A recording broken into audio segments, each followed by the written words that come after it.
Chapter 1. The Early Years. The Morel family lived in the village of Bestwood, in a house built by the mining company for its employees.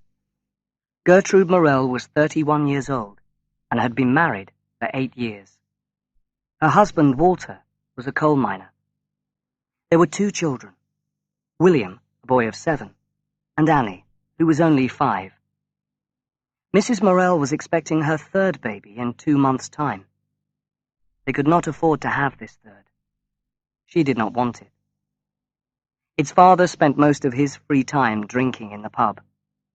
She had no respect for him, but she was tied to him. She was sick of it, this struggle with poverty and ugliness and dirt. Gertrude Morel was from a Nottingham family, educated, church-going people. Her father was an unsuccessful engineer. She had her mother's small, well-made figure and her father's clear blue eyes. When she was 23 years old, she met at a Christmas party a young man of 27. Walter had shining, black, wavy hair and a black beard. He laughed often and heartily, with a rich, ringing laugh. He was quick in his movements, an excellent dancer. He was so open and pleasant with everybody. Gertrude, who was not pleasure-loving like Walter, had never met anyone like him. His body burned with a soft golden flame, the flame of life, and seemed to her something wonderful. Walter Morel was equally impressed by Gertrude, her blue eyes, her soft brown curls, her beautiful smile. She spoke in an educated way. She had the manners of a lady. The next Christmas they were married, and for 3 months she was perfectly happy. She admired him for being a miner, risking his life daily. Sometimes, when she herself was tired of love talk, she tried to open her heart seriously to him. He listened to her respectfully, but without understanding. She realized that she could not share her deeper thoughts and ideas with him. Instead, he took pleasure in making and mending, doing little jobs around the house. Her first big shock was when she found that the bills for their new furniture were not yet paid, and that he did not own their house as he had told her, but was paying rent, and too high a rent, for it. Then he began to be rather late coming home. "They're working very late these days, aren't they?" she said to a neighbour. "No later than they always do," she answered. "But they stop to have a drink at the pub, and then they get talking. Dinner's stone cold, and it's just what they deserve." "But Mr. Morel doesn't drink." The woman looked hard at Mrs. Morel, then went on with her work, saying nothing. Mrs. Morel was very ill when the first boy was born. Morel was good to her, but she felt very lonely, miles away from her own people. When her husband was with her, it made the loneliness worse. The child was small and weak at first, but he quickly grew strong. He was a beautiful baby, with dark golden curls and dark blue eyes, which gradually changed to a clear grey. He came just when her disappointment was at its greatest, and her life seemed most empty. She gave all her attention to her child, and the father was jealous. While the baby was still small, it often annoyed Morel, and sometimes he hit it. Then Mrs. Morel hated her husband for days. Feeling unloved, Morel went out and drank. On his return, she greeted him with fierce, stinging remarks about his drinking. Morel always rose early, about 5 or 6, even on a holiday. On Sunday morning, he usually got up and prepared breakfast. The child rose with his father, while the mother lay resting for another hour or so. William was now 1 year old, and his mother was proud of him. He was so pretty. One Sunday morning, Mrs. Morel lay listening to the two of them talking below. Then she fell asleep. When she came downstairs, there was a big fire burning, and breakfast was laid. Morel sat in his armchair, looking rather shamefaced. The child stood between his legs, his head of hair cut short like a sheep, and on a newspaper spread out in front of the fire lay William's golden curls, shining in the firelight. Mrs. Morel stood quite still and went very white. "So, what do you think of him?" laughed Morel, a little guiltily. She came forward, ready to hit him. "I could kill you, I could," she said, so angry she could hardly speak. She picked up the child, buried her face in his shoulder, and cried painfully. Morel sat looking at the fire in shock. Later, she said she had been silly. The boy's hair had to be cut sooner or later. But she remembered this event for the rest of her life. Before, she had wanted to bring her husband closer to her. From now on, he was an outsider. This made her life easier to accept. The pity was, she was too much his opposite. In trying to make him better than he was, she destroyed him. The Morels were poor. Morel was expected to give his wife 30 shillings a week to pay for everything: rent, food, clothes, insurance, doctors. Sometimes it was a little more often less. On Friday night, and Saturday and Sunday, Morel spent freely, mostly on beer. He rarely gave William an extra penny or a pound of apples. One public holiday, he decided to walk to Nottingham with Jerry Purdy, one of his drinking companions. They spent most of the day visiting pubs. Mrs. Morel had stayed at home all day, working in the house. In the evening, Morel returned, kicking open the garden gate and breaking the lock. He entered the kitchen unsteadily and nearly upset a bowl of boiling liquid, which was cooling on the table. "God help us! Coming home in his drunkenness!" cried Mrs. Morel. "Coming home in his what?" shouted her husband, his hat over one eye. "Say you're not drunk," she insisted. "Only a nasty old cat like you could have such a thought," answered Morel. "You've been drinking all day, so if you're not drunk by 11 o'clock at night," she replied, "we know well enough what you do when you go out with your beautiful Jerry. There's money to drink with, if there's money for nothing else. I've not spent 2 shillings all day," he said. "Well, if Jerry's been buying your drinks, tell him to spend his money on his children. They need it. And what about your own children? You can't afford to keep them, can you?" "What's it got to do with you?" he shouted. "Got to do with me? Why, a lot. You give me just 25 shillings to do everything with. You go off drinking all day, come rolling home at midnight. It's a lie. It's a lie. Shut your face, woman." The quarrel got fiercer and fiercer. Each forgot everything except their hatred of the other. She was just as angry as he.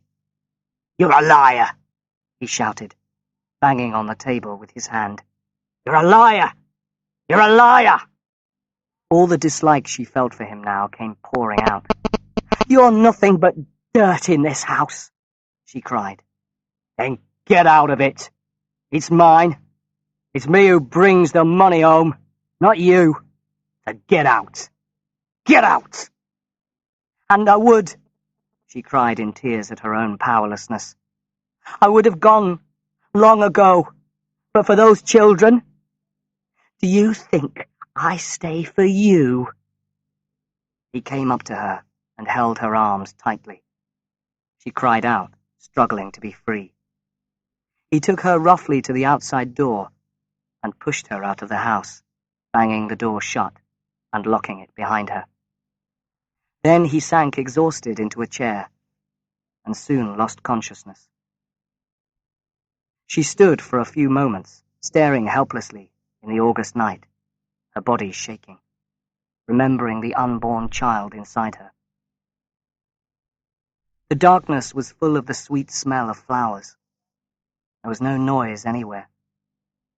Then a train rushed across the valley miles away. She went to the back door and tried the handle. It was still locked. Through the window, she could just see her husband's head on the table and his arms spread out. She knocked on the window more and more loudly, but still he did not wake. Fearful for the unborn child, she walked up and down the garden path to keep warm, knocking every now and then on the window, telling herself that in the end he must wake. At last, he heard the knocking and woke up. "Open the door, Walter," she said coldly. Realizing what he had done, he hurried to unlock the door. As Mrs. Morel entered, she saw him disappearing shamefacedly up the stairs. When at last she herself went to bed, Morel was already asleep. Chapter 2. The Birth of Paul. Before the baby was born, Mrs. Morel cleaned the house from top to bottom. When Morel got home one evening, the child had already arrived. The delivery nurse met him in the kitchen. "Your wife is in a bad way. It's a boy child." He hung up his coat and then dropped into his chair. "Have you got a drink?" he asked. The nurse brought him one, then without a word served him his dinner and went back upstairs. He ate his meal, sat for 20 minutes, made up the fire, and then unwillingly went up to the bedroom. His face was still black and sweaty as he stood at the end of the bed. "Well, how are you then?" he asked. "I shall be all right," she answered. It's a boy." She turned down the blanket and showed him the baby. He pretended to be pleased, but she knew he was not much interested. He wanted to kiss her, but he did not dare, so he left the room. Mrs. Morel sat looking at her baby, and the baby looked up at her.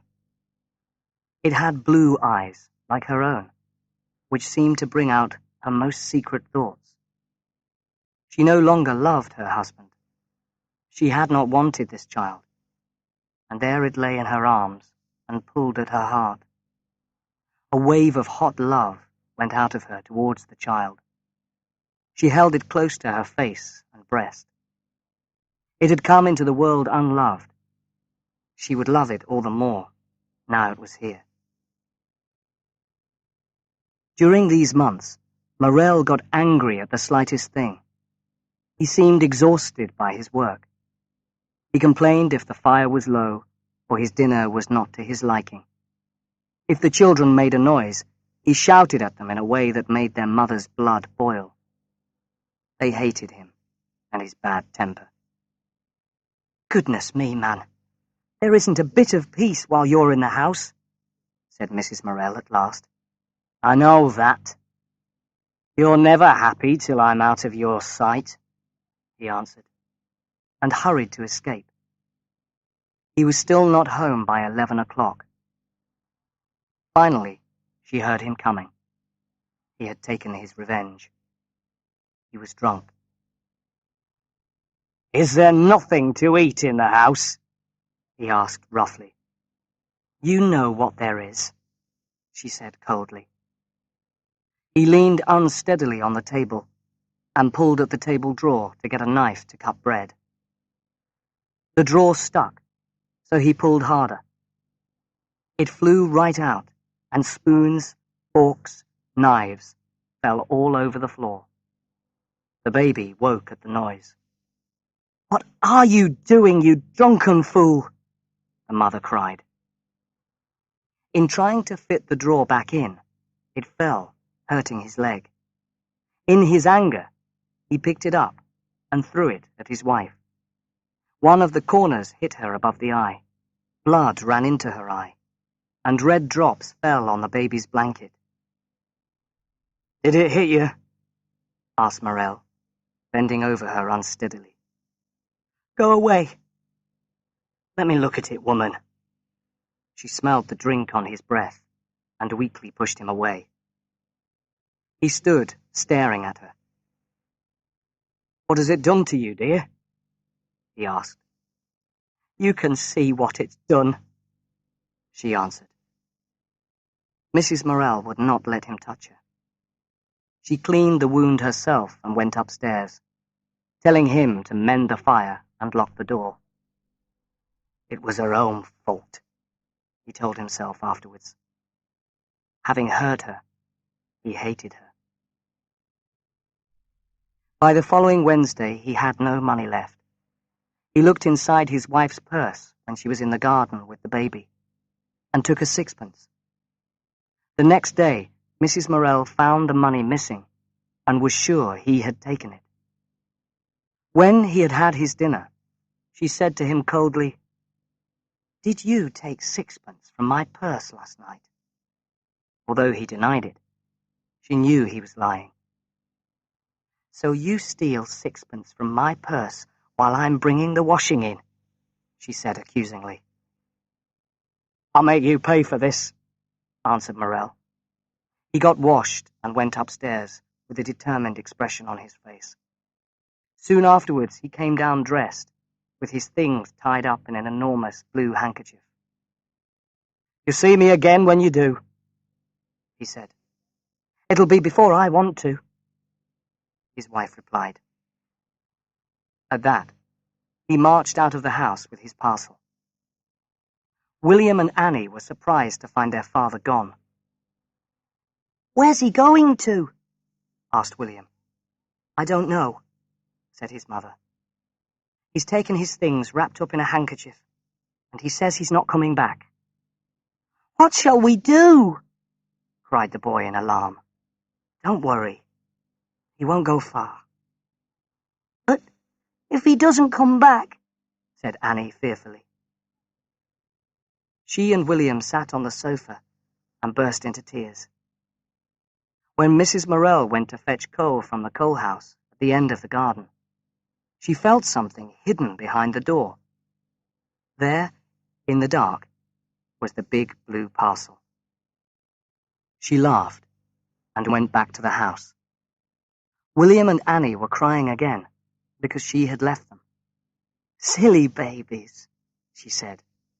"Go down to the coal house and look behind the door, and then you'll see how far he's gone." Off they went to look. No longer worried, they went contentedly to bed. Mrs. Morel sat waiting. She was tired of him. Tired to death. He had not even had the courage to take his things further than the bottom of the garden. At about 9 o'clock, he came in, looking guilty. She said nothing. He took off his coat and sat down to take off his boots. "You better fetch your things from the coal house before you take your boots off," she said quietly. "You can thank your stars I've come back tonight," he said, trying to impress her. He looked such a fool she was not even angry with him. But her heart was bitter, because he had once been the man she loved. Chapter 3. William takes the lead. Some time later, Morel became seriously ill. His wife nursed him, and being strong, he soon recovered. He depended on her almost like a child, and she was more tolerant of him now, because she loved him less. Instead, she turned for love and life to the children, and he half accepted this. letting them take his place in her heart. When they sat together at night, he was restless, feeling a sort of emptiness. Then he went off to bed, and she settled down to enjoy herself alone, working, thinking, living. The baby Paul hated to be touched by him. Usually a quiet baby, he went stiff in his father's arms and immediately started to scream. He was a pale, rather silent child, and his face often wore a worried or puzzled expression. Now, another baby was coming, the fruit of this time of peace between the parents. This new baby was again a boy, and they called him Arthur. He was very pretty, with a head of golden curls, and he loved his father from the first. Hearing his father's footsteps, he used to wave his arms and laugh.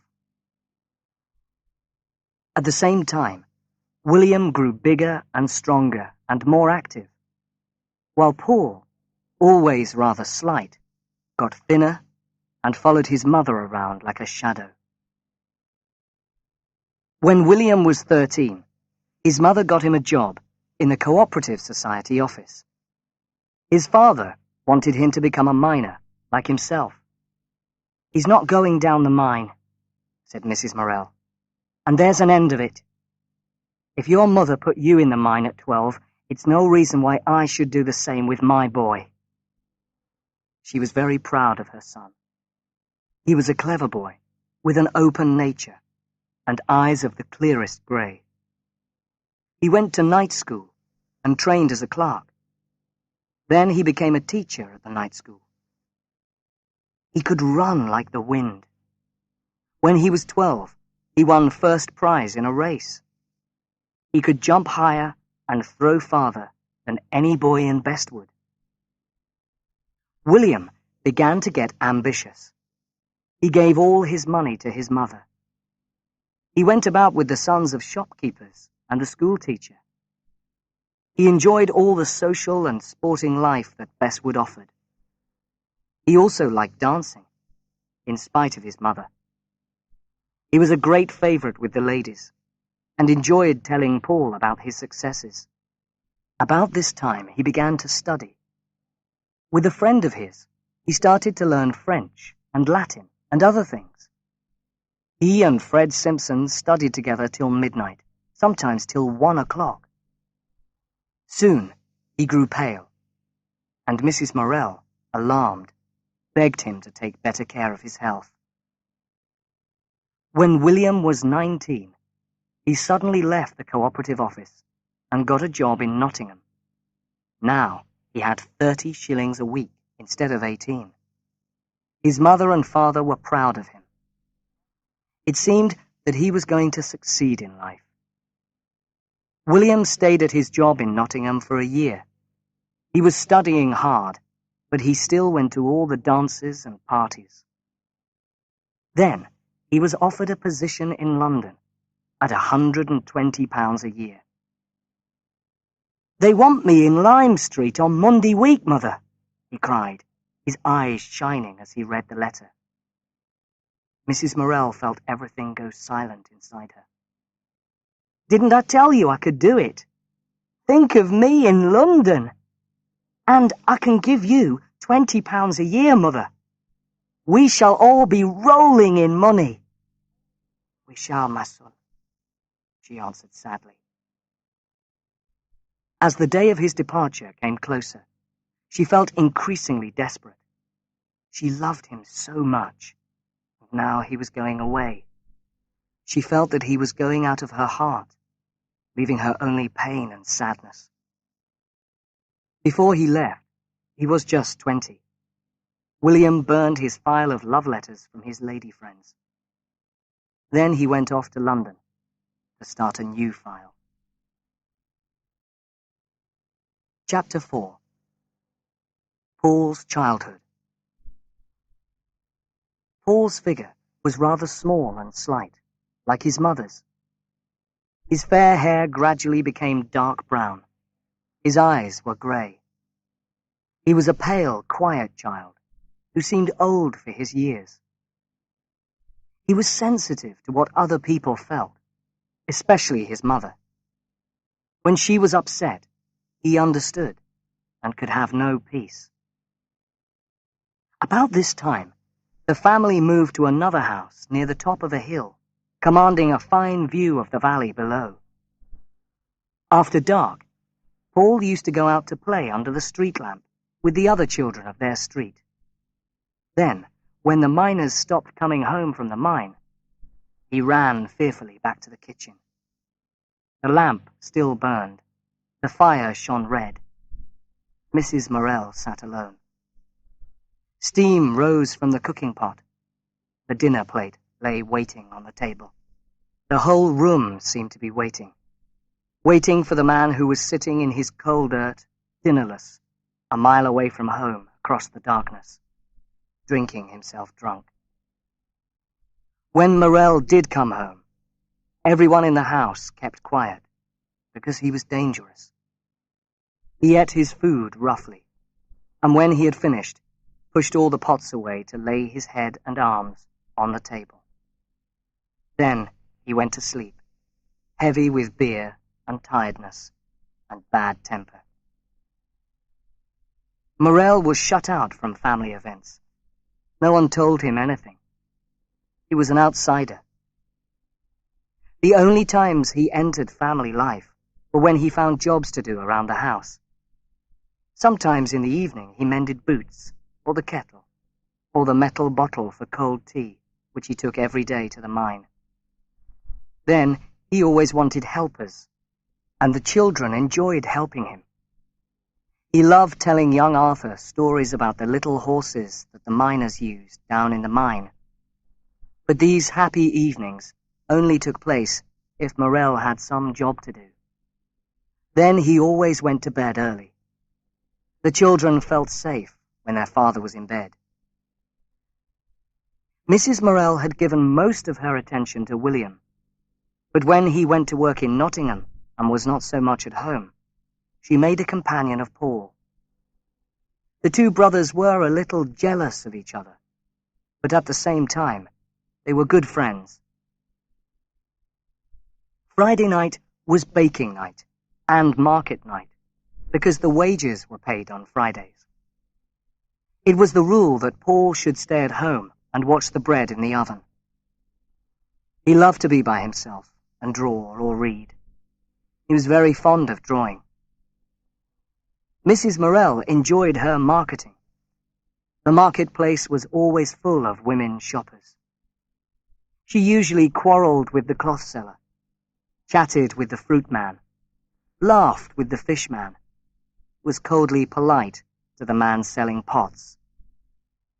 But this time, a little dish decorated with blue flowers caught her eye.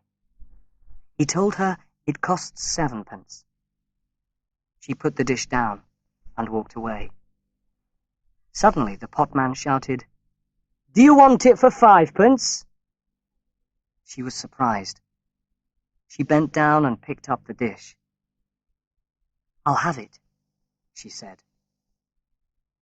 Paul was waiting for her. He loved her homecoming. She was always at her best, tired, happy, weighed down with parcels.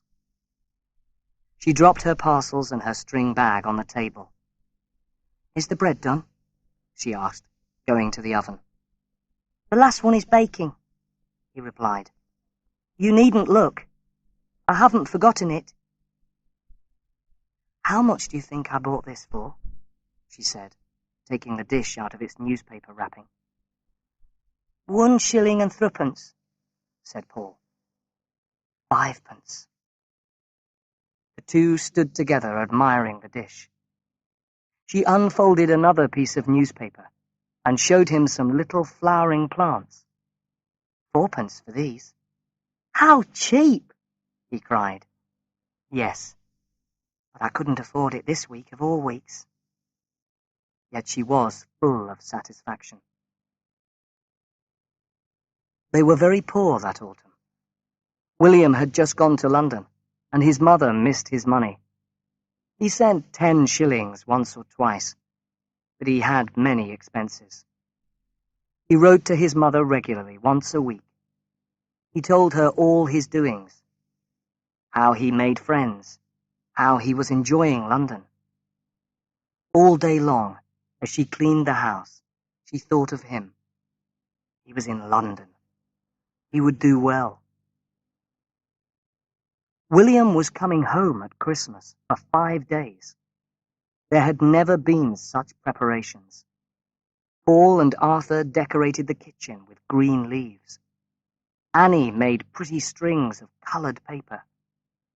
Mrs. Morel baked a special fruit cake, a big rice cake, little cheesecakes. Everything was decorated. A great fire burned. The smell of fresh baking filled the kitchen. William was due at 7 o'clock, but he was late. The children had gone to the station to meet him. Morel sat in his armchair, full of nervous excitement, and Mrs. Morel quietly went on with her baking. Neither one spoke. They waited and waited. At last, there was the sound of voices and footsteps. "He's here!" cried Morel, jumping up. The door burst open, and William came in. He dropped his bag and took his mother in his arms. For 2 seconds, no longer, she held him and kissed him. Then she stood back and, trying to be normal, said, "But how late you are!" "Aren't I?" he cried, turning to his father. "Well, Dad?" "Well, my boy?" Morel's eyes were wet. "We thought you were never coming." The two men shook hands. "Everything's just as it was," said William, looking round. Everybody was still for a second. Then he leaned forward, picked up a newly baked biscuit, and put it whole into his mouth. He had brought them endless presents. Every penny he had spent on them. For his mother there was an umbrella with gold on the handle, which she kept till her dying day. There were pounds of wonderful sweets, quite unknown in Bestwood. Everybody in the family was mad with happiness. People came in to see William, to see what a difference London had made to him. They all found him such a gentleman, such a fine young man, my word. When he went away again, the children were in tears. Morel took himself off to bed, and Mrs. Morel did all her housework mechanically, robbed of all feeling for days. Chapter 5. Paul Faces Life. Morel was careless of danger. About a year after William went to London, and just after Paul had left school, before he got work, a great piece of rock fell on Morel's leg when he was working in the mine, and broke it in several places. He had a very bad time in hospital. For a week, he was in a serious condition. Then he began to mend. Knowing that he was going to recover, the family began to worry less, and to be happy again. Mrs. Morel talked to Paul almost as if she was thinking aloud, and he listened as best he could. In the end, she shared almost everything with him. Together, they learned how perfectly peaceful the home could be. Paul was now 14 years old, and looking for work. His face had lost its boyish roundness, and was rather rough-looking, but very expressive. He was quite a clever painter for a boy of his age, and he knew some French, German, and mathematics. He was not strong enough for hard physical work, his mother said. He did not care for making things with his hands, but preferred going for country walks, or reading, or painting. "What do you want to be?" his mother asked. He had no idea. "Anything." "That's no answer," said Mrs. Morel. But it was the only answer he could give. Then you must look in the paper for advertisements, said his mother. He copied out some advertisements and took them to her.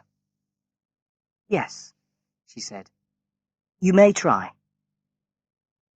He used a letter which William had prepared for him to write to the different companies offering jobs. His handwriting was terrible. William wrote from London in a kind of fever. He seemed unsettled by the speed of his new life. His mother could feel him losing himself. He wrote of dances and going to the theatre, of boats on the river, of going out with friends. But she knew he sat up afterwards in his cold bedroom, studying Latin and learning all he could about the law, because he wanted to improve himself. He never sent his mother any money now. It was all taken, the little he had, for his own life.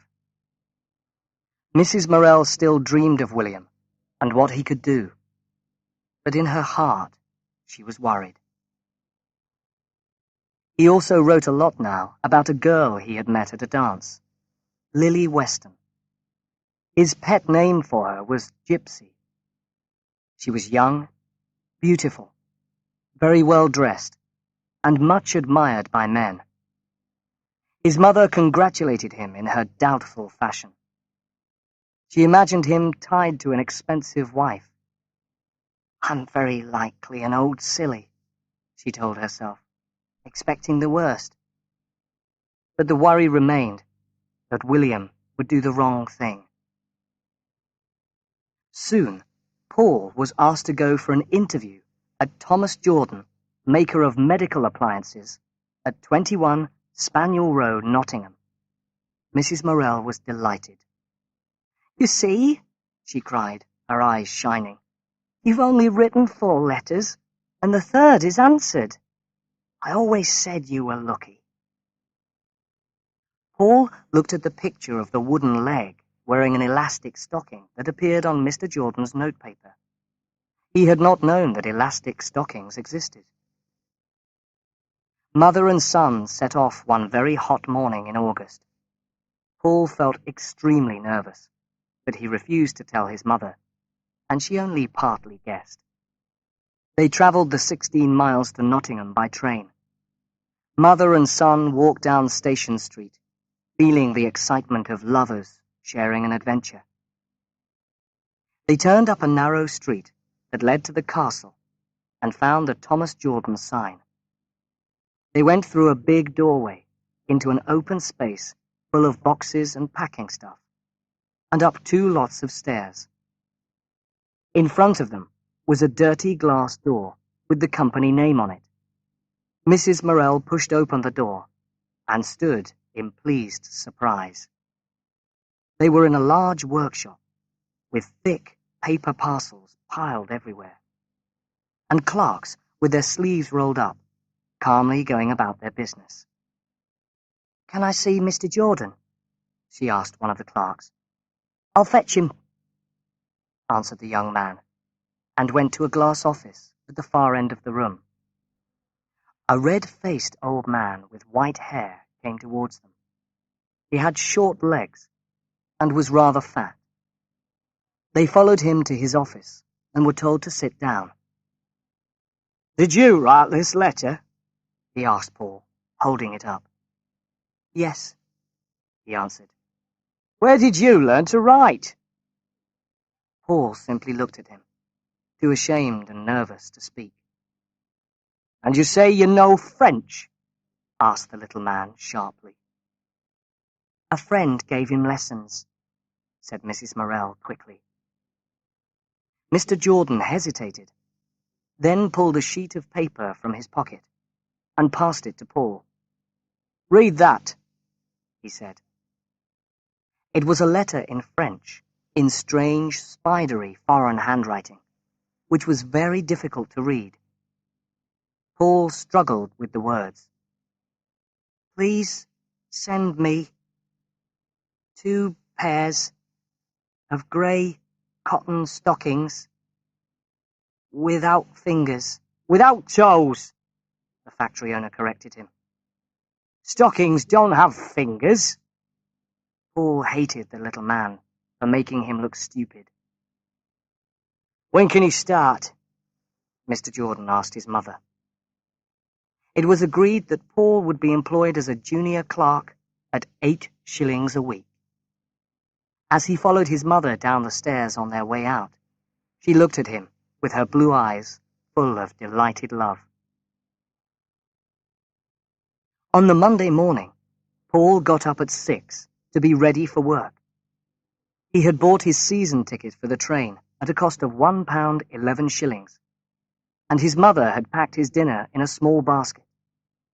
She stood in the road, watching him as he crossed the fields to the station. Now she had 2 sons in the world, one in London and one in Nottingham. They came from her, and their work would also be hers. All morning she thought of Paul. At the factory, Paul was told to work with Mr. Pappleworth, an amusing man who was about 36 years old. Pappleworth showed him what to do. They had to read the letters, ordering different appliances, note down each order in a big book, write out the exact details on a yellow order paper, and take the order to one of the departments to be made. Most of the orders were for elastic stockings or bandages. Later, he was introduced to Polly and the girls downstairs, and then Fanny and the girls upstairs. At 1 o'clock, Paul ate his dinner, and then he went out into the brightness and freedom of the streets until 2. In the afternoon, there was not very much to do. At 5 o'clock, all the men went downstairs and had tea. After tea, the gas lights were lit. Paul had done his paperwork, and now he had to pack up the finished goods in parcels, writing the address and putting the right stamps on each one. At last, he was free to grab his dinner basket and run to the station in time for the 8:20 train. His day in the factory was exactly 12 hours long. He did not get home that evening till 9:20. He was pale and tired, but his mother saw that he was rather pleased. He told her everything, all he had seen, all he thought, every detail of the experience. So the time passed happily enough. The factory was a friendly place. Nobody was rushed or driven too hard, and every Friday night he put his 8 shillings proudly on the kitchen table. Then he told his mother the happenings of the day. It was almost as if it was her own life. Chapter 6. Death in the Family. Arthur Morel was growing up. He was quick and careless, rather like his father. He hated study and hard work. He was the flower of the family, a well-made boy with fair hair, fresh colouring, and wonderful dark blue eyes. He had a quick temper and thought only of himself. He loved his mother, but she got tired of him sometimes. He had loved his father, and Morel still thought the world of him. But now Arthur had come to hate him. His father's manners in the home got worse and worse. When they got too much for him, Arthur used to jump up and leave the house. He got so bad-tempered that when he won a place at the grammar school in Nottingham, his mother sent him to live with one of her sisters, and so he only came home at weekends. Annie was a junior teacher at Bestwood School, earning about 4 shillings a week. But soon she would get 15 shillings because she had passed her examination. That would make the financial situation in the home a bit easier. William was now engaged to his girl and had bought her an engagement ring. He wanted to bring her home at Christmas. This time, William arrived with the lady, but with no presents. Mrs. Morel had prepared supper. He kissed his mother hurriedly and then stood back to introduce a tall, handsome young woman, very fashionably dressed. "Here's Jip." Miss Weston held out her hand and showed her teeth in a small smile. "Oh, how do you do, Mrs. Morel?" she said. "I'm afraid you will be hungry," said Mrs. Morel. "Oh, no. We had dinner in the train." She looked round the kitchen. It seemed small and curious to her, with the green leaves decorating the pictures and the rough little table. Annie showed her up to the front bedroom, where the parents usually slept, then returned to fetch hot water. After half an hour, Miss Weston came down wearing another fine dress. Morel pressed her to take his armchair beside the fire. The 3 children sat round in silent admiration. At 10 o'clock, she shook hands all round and departed to bed, led by William. In 5 minutes he was downstairs again, but he talked very little until he was alone with his mother. His heart was rather sore. He did not know why. "Well, Mother, do you like her?" "Yes," came the cautious reply. "She's not like you, Mother. She's not serious, and she can't think. Her mother died when she was a child. She's had no love. I know she seems shallow. You have to forgive her a lot of things." "You mustn't judge too quickly," said Mrs. Morel. But William remained uncomfortable within himself. Lily continued to play the fine lady. She sat and let Annie or Paul act as her servants, and yet she was not so fine. For a year now, she had been some sort of secretary or clerk in a London office. At Easter, William came home alone, and he discussed Lily endlessly with his mother. "You know, Mother, when I'm away from her, I don't care for her a bit. But then, when I'm with her in the evenings, I'm awfully fond of her." "It's a strange sort of love to marry on," said Mrs. Morel, "if she holds you no more than that." Paul's wages had been increased at Christmas to 10 shillings a week.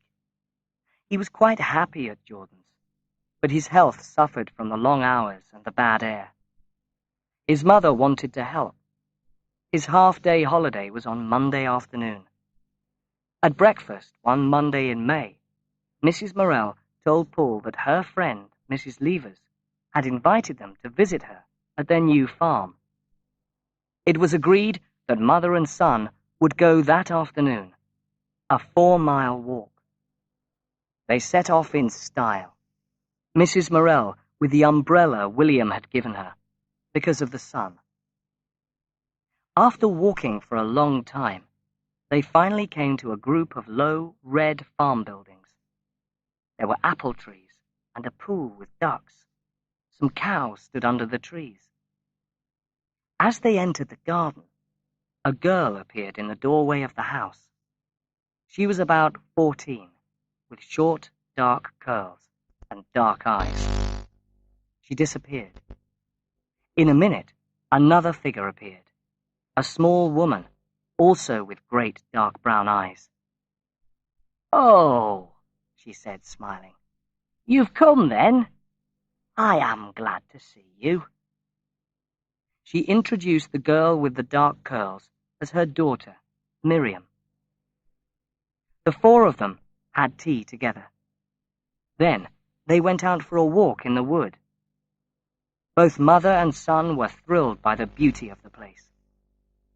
When they got back to the house, they found Mr. Levers and Edgar, the eldest son, in the kitchen. Edgar was about 18. Then the 2 younger boys came in from school. The boys all went outside and played games. Miriam watched, but did not join in. She was very shy. Finally, It was time for the Morels to go home. Mr. and Mrs. Levers walked over the fields with them for part of the way. Paul was carrying a great bunch of flowers Mrs. Levers had given them. The hills were golden with evening. Everywhere was perfectly still. Mrs. Morel and Paul went on alone together. "Wasn't it lovely, Mother?" he said quietly. He felt almost painfully happy. William came home again with his young lady for a week's holiday. There was a feeling of sadness and tenderness in the house while they were there. But William often got annoyed. For an 8 days' stay, Lily had brought 5 dresses and 6 blouses. "Oh, could you please wash these 2 blouses and these other things?" she said to Annie. And Annie stayed washing, while William and Lily went out. This made Mrs. Morel extremely angry. William read a lot and had a quick, active mind. But Lily found reading difficult. She understood nothing but love-making and social chat. She could not give him real companionship. "She wants to get married," he told his mother. "And I think we might get married next year." "A fine mess of a marriage it would be," answered his mother. "I should consider it again, my boy. Nothing is as bad as a failed marriage. Mine was bad enough, God knows." "I couldn't give her up now," said William. "Well, remember, there are worse wrongs than breaking off an engagement." Before he left, William remarked to his mother, "Jip's very fond of me now. But if I die, she'll forget me in 3 months." Mrs. Morel was afraid. Her heart beat wildly, hearing the bitterness in her son's words. He came home again in October, this time also alone. He was thinner than ever. He was doing extra work, trying to make some money to get married with. On the Sunday morning, as he was putting his collar on, he showed his mother an ugly red mark under his chin. 3 days after he left, a telegram came from London, saying that he was ill. Mrs. Morel read the telegram, borrowed some money, put on her best clothes, and set off. It was 6 o'clock when she arrived at William's address. "How is he?" she asked the house owner. "No better," she told her. William lay on the bed, his eyes red, his face discolored. There was no fire in the room. No one had been with him. He looked at her, but did not see her. He was quite unconscious. "How long has he been like this?" asked Mrs. Morel. "He got home at 6 o'clock on Monday morning and slept all day. The next morning he asked for you, so I sent you a telegram and fetched the doctor." The doctor came again. It was a chest infection, he said, and erysipelas, a rare skin disease. He hoped it would not get to the brain. Mrs. Morel settled down to nurse. That night, she prayed for William, prayed that at least he would recognize her. But his condition got rapidly worse. At 2 o'clock in the morning, he died. Mrs. Morel sat perfectly still for an hour in William's bedroom. When day came, she sent a telegram. "William died last night. Let father come. Bring money." Morel had only once before been in London. Nervously, he set off to help his wife. They returned to Bestwood on Saturday night, having walked from the station. In the house, Mrs. Morel was white and silent. All she said was, "The coffin will be here tonight, Walter. You'd better arrange for some help." Then, turning to the children, "We're bringing him home." In the front room, Morel arranged 6 chairs opposite each other for the coffin to stand on. At 10 o'clock, there was the noise of wheels. Arthur held one candle, Annie another. Outside in the darkness, Paul could see horses, a lamp, and a few pale faces. 6 miners in their shirt sleeves came up the narrow garden path, holding the coffin high. "Steady! Steady!" cried Morel, as if in pain. The 6 men struggled into the room with the great wooden box. Paul saw drops of sweat fall from his father's face onto the wooden top. At last, the family was alone in the room with the great coffin. The mother was stroking the shining wood. "Oh, my son, she cried softly. "Oh, my son, my son." They buried him on the hillside that looks over towards Bestwood. It was sunny. They laid a bunch of white flowers on the warm earth. William had been right about Lily. She wrote to Mrs. Morel at Christmas. "I was at a party last night. Some charming people were there. I didn't miss a single dance." After that, Mrs. Morel never heard from her again. Then, on the 23rd of December, Paul came home and gave his Christmas money to his mother with shaking hands. "I feel bad, Mother." She undressed him and put him to bed. He had a serious chest infection, the doctor said. Paul was very ill. His mother lay in bed with him at night. They could not afford a nurse. He grew worse, and the crisis approached. Realizing how much his mother was suffering, Paul used all his willpower to hold on to life, and finally he began to recover. He was in bed for 7 weeks, and when he got up, he was weak and pale. Mrs. Morel's life now fixed itself on Paul. Chapter 7. Boy and Girl Love. Paul went to Willey Farm many times during the autumn. He made friends with the 2 younger Lever boys. Edgar kept his distance at first, and Miriam also did not let him approach her. She was deeply romantic by nature. Literature was important to her, and religion. She did not care much about being beautiful, and in general, she did not think highly of the male sex. But she saw in Paul a new type of male, quick and light, one who could be gentle and sad, who knew a lot, and who had had a death in the family. Gradually, he began to spend more time with Miriam. They had a common feeling for things in nature, flowers, trees, and birds. She and her mother admired his paintings and encouraged him. One dull afternoon, when the others were out, the girl said to him, hesitating, "Have you seen the swing?" "No," he answered. "Where?" "Come," she said. "I'll show you." In the cowhouse, a great thick rope with a seat on the end hung from the roof. Paul sat down, eager to try it, then immediately rose.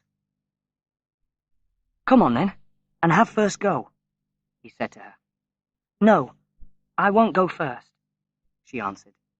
"You go." "All right," he said, sitting down again. "Watch this." In a moment, he was flying through the air, every bit of him swinging, diving like a bird in the pleasure of movement. He looked down at her. Her red woolen hat hung over her dark curls, and her beautiful warm face was lifted towards him. He gradually swung more slowly and jumped off. "This swing's a real winner," he cried delightedly. Miriam was amused that he took the swing so seriously. "Don't you want to try it?" asked Paul. "Well, not much. I'll have just a little one." He held the seat steady for her, then started her moving. "Keep your feet up, or you'll hit the wall." She felt him catch her and push her again, and was afraid. Again came his push, at just the right moment. "Ah!" she laughed in fear. "No higher!" "But you're not a bit high," he complained. "But no higher!" He heard the fear in her voice and stopped pushing. She felt sure he was going to push her again, but no, he left her alone. She swung more slowly and got down. Paul took her place, and away he went. For a time, he was nothing but a body swinging in space. There was no part of him that did not swing. She could never lose herself like that. Later on, they talked. She was very dissatisfied with her life. "Just because I'm a girl, why must I stay at home? Why am I not allowed to do anything? What chance do I have?" "Chance of what?" "Of knowing anything, of learning, of doing anything. It's not fair, just because I'm a woman." "But it's as good to be a woman as a man," said Paul. "Huh, is it? Men have everything." "But what do you want?" he asked. "I want to learn." "Why must I know nothing?" "You mean mathematics and French?" "Yes. Why can't I learn mathematics?" she cried, her eyes widening. Next time he went up to the farm, he found Miriam cleaning the kitchen. "Ready to do some mathematics?" he asked, taking a little book from his pocket. But he could see she was doubtful. "You said you wanted to," he insisted.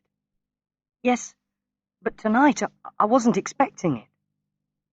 However, they made a start. Paul taught Miriam regularly. She had always studied the work from the week before, but things came slowly to her. He got angry with her, felt ashamed, continued the lesson, got angry again. She listened in silence. She rarely protested. "You don't give me time to learn it." She was right.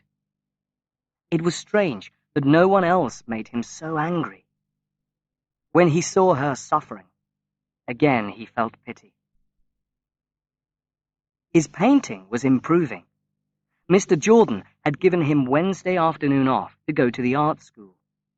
He loved to sit at home, alone with his mother at night, working and working. But when a drawing was finished, he always wanted to take it to Miriam. The Bestwood Library was open on Thursday evenings. Paul and Miriam were in the habit of meeting there when they changed their library books. Afterwards, Paul often went part of the way home with her. Always, when he went with Miriam, and it got rather late, he knew his mother was worrying and getting angry with him. She did not like Miriam. She felt that the girl was leading Paul away from her. "She will never let him become a man. She never will," she thought. So when he was away with Miriam, Mrs. Morel got more and more annoyed. "What are you so displeased about?" he asked. "Is it because you don't like her?" "I don't say I don't like her, but I don't agree with young boys and girls staying out late, and never did." He kissed her and went slowly to bed. He had forgotten Miriam. He saw only that his mother was somehow hurt. Sometimes, as they were walking together, Miriam put her arm shyly into his. But he always disliked it, and she knew this. He himself did not know what was the matter. He was so young, and their relationship was so unphysical. He did not know that he really wanted to press her to his breast, to reduce the ache there. He was too ashamed to recognize the fact that he might want her as a man wants a woman. Neither of them could face such an idea, and the purity of their feelings prevented even their first love kiss. It was as if she could scarcely accept the shock of physical love, while he was too shy and sensitive to give it. Chapter 8. The Battle of Love. Out of kindness to his mother, Paul did not go much to Willey Farm for a while. He sent 2 pictures to the autumn exhibition of students' work at the Castle Museum, and both of them won first prizes. He was most excited, and his mother was enormously pleased. William had won sports prizes, which she still kept. She did not forgive his death. Arthur, now in the army, was handsome, warm, and generous. He would probably do well in the end. But Paul was going to do something important in life. She believed in him more firmly, because he himself did not seem to realize his own capabilities. Life for her was rich with promise. Her struggle had not been for nothing. Several times during the exhibition, Mrs. Morel went to the Castle Museum, unknown to Paul. She wandered round the long room, looking at the other pictures. Some made her jealous, they were so good. Then suddenly she had a shock that made her heart beat. There hung Paul's picture.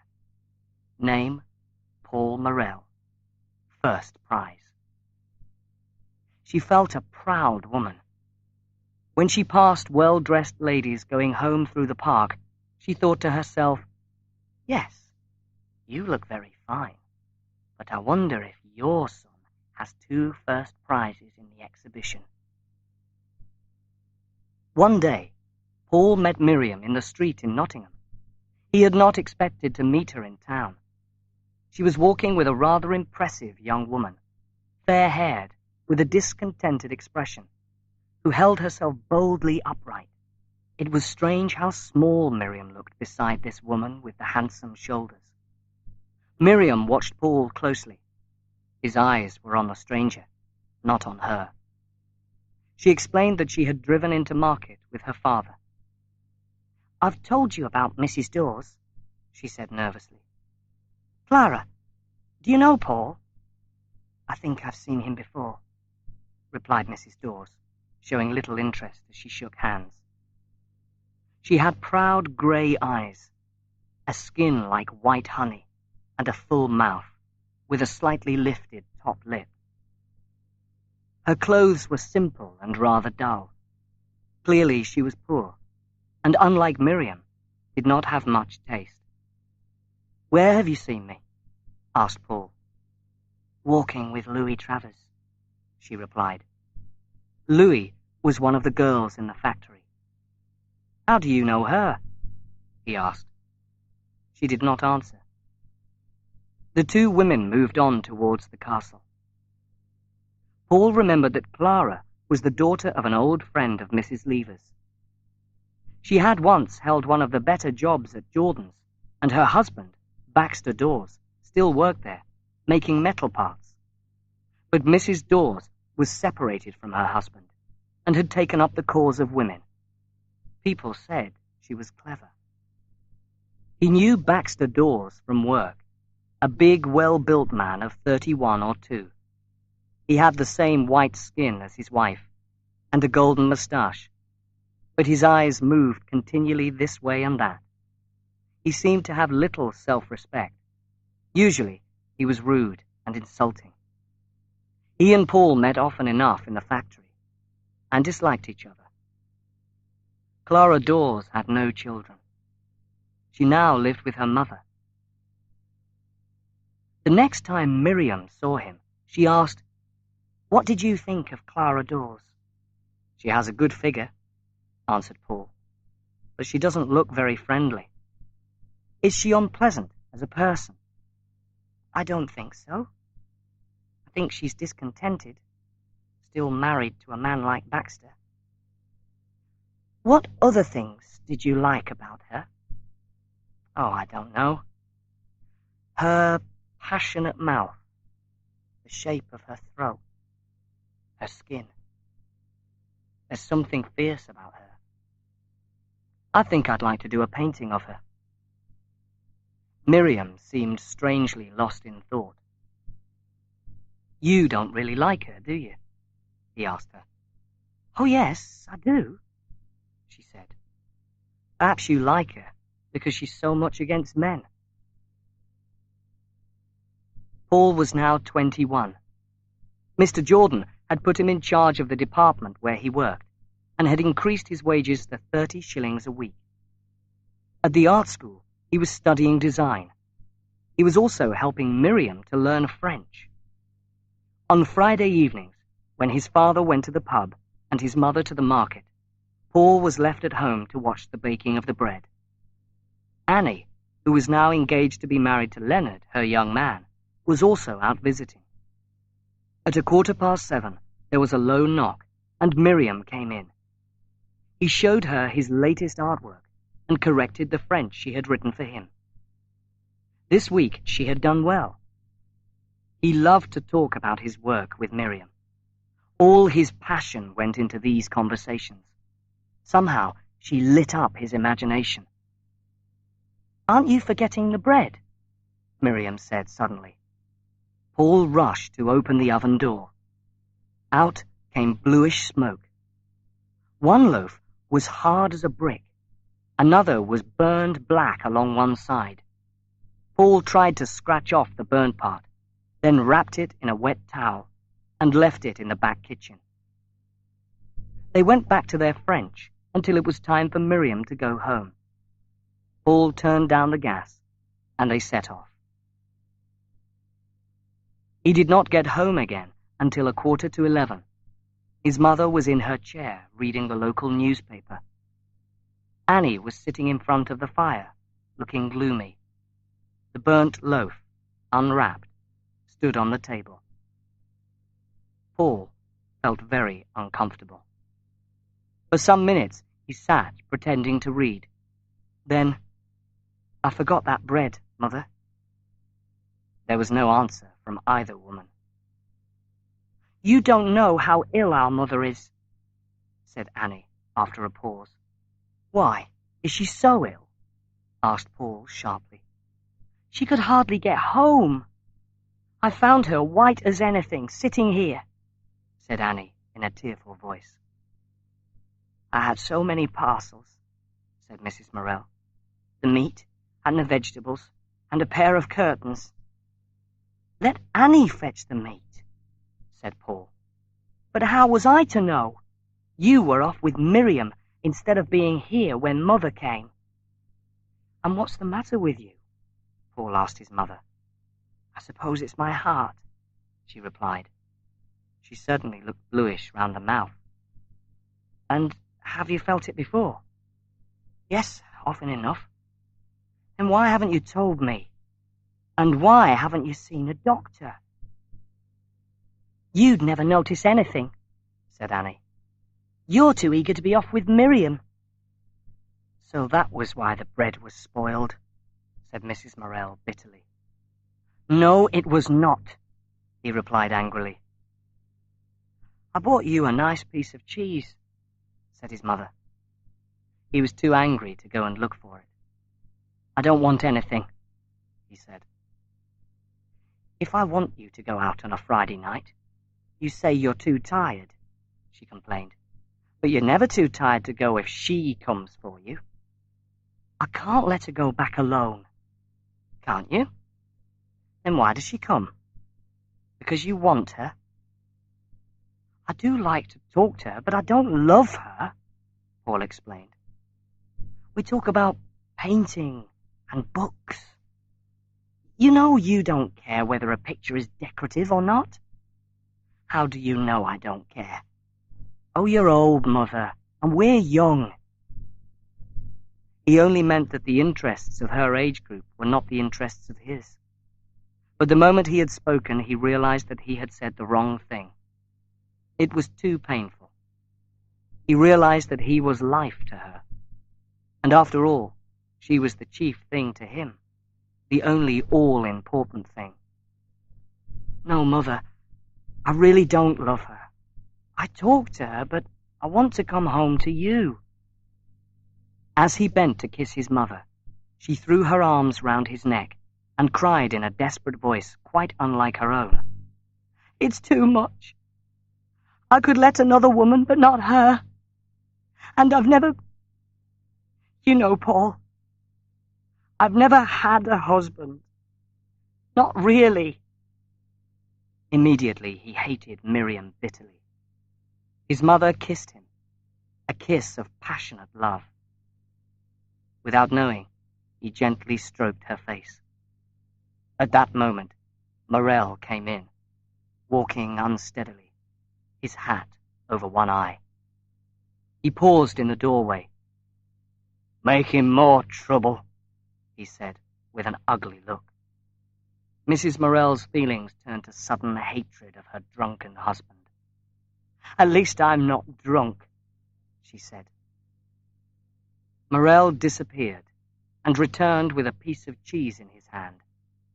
It was what Mrs. Morel had bought for Paul. "And I didn't buy that for you. If you give me only 25 shillings, don't expect me to buy you cheese when you're already full up with beer." "What?"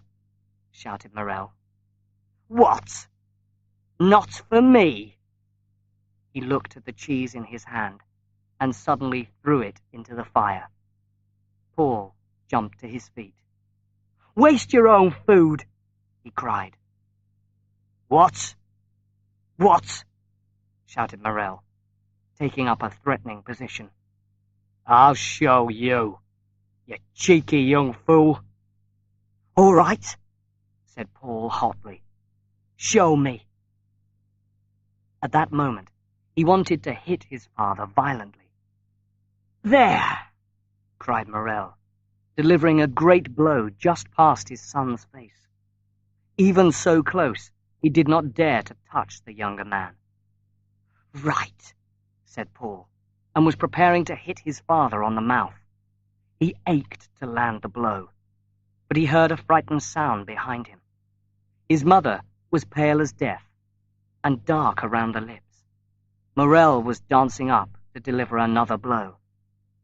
"Father," said Paul urgently. Morel shook and stood still. "Mother!" cried the boy. "Mother!" She began to struggle with herself. She could not move. Gradually, she got more control. Paul laid her down on the sofa and ran to fetch her something to drink. The tears were streaming down his face. "What's the matter with her?" said Morel, sitting on the opposite side of the room. "She's fainted," replied Paul. Morel took his boots off and went unsteadily to his bed. Paul knelt there, stroking his mother's hand. "It's nothing, my boy," she whispered.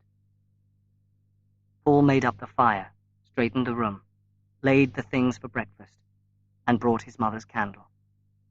He followed her up the stairs and kissed her once more. "Good night, Mother." "Good night," she said. In the days that followed, everyone tried to forget what had taken place. Chapter 9. The Defeat of Miriam. The Easter holiday began happily. Paul rode his bicycle up to Willey Farm, but he was in a hard, critical mood when he went out walking round the farm with Miriam. Paul kept on finding fault with her. They stopped to rest on a bed of dry grass. "Why are you sad?" she asked gently. "I'm not sad. Why should I be?" he answered. "I'm only normal." She wondered why he always called himself normal when he was unpleasant. "But what's the matter?" she insisted. "Nothing." He picked up a stick and dug the earth with it in a fever of bad temper. Gently but firmly, she put her hand on his. Don't, she said. Put it away. He threw the stick into the grass and leaned back. What is it? She asked again softly. He lay quite still with only his eyes alive, and those full of unhappiness. You know, he said finally, his voice rather tired. You know, we'd better break off. Why? She asked. What has happened? Nothing has happened. I can only give friendship. I'm not capable of anything more. It's not equal, our relationship. Let's end it. He meant that she loved him more than he loved her. She pitied him in his suffering. He felt so ashamed. But I don't understand, she said. I know, he cried. You never will. You'll never believe I can't. Can't physically, any more than I can fly. Can't what? She whispered. Love you. What have they been saying at home? She asked. It's not that, he answered. But she knew it was. They did not talk much more that evening. Instead, Paul and Edgar went off on their bicycles. He had come back to his mother. Hers was the strongest tie in his life.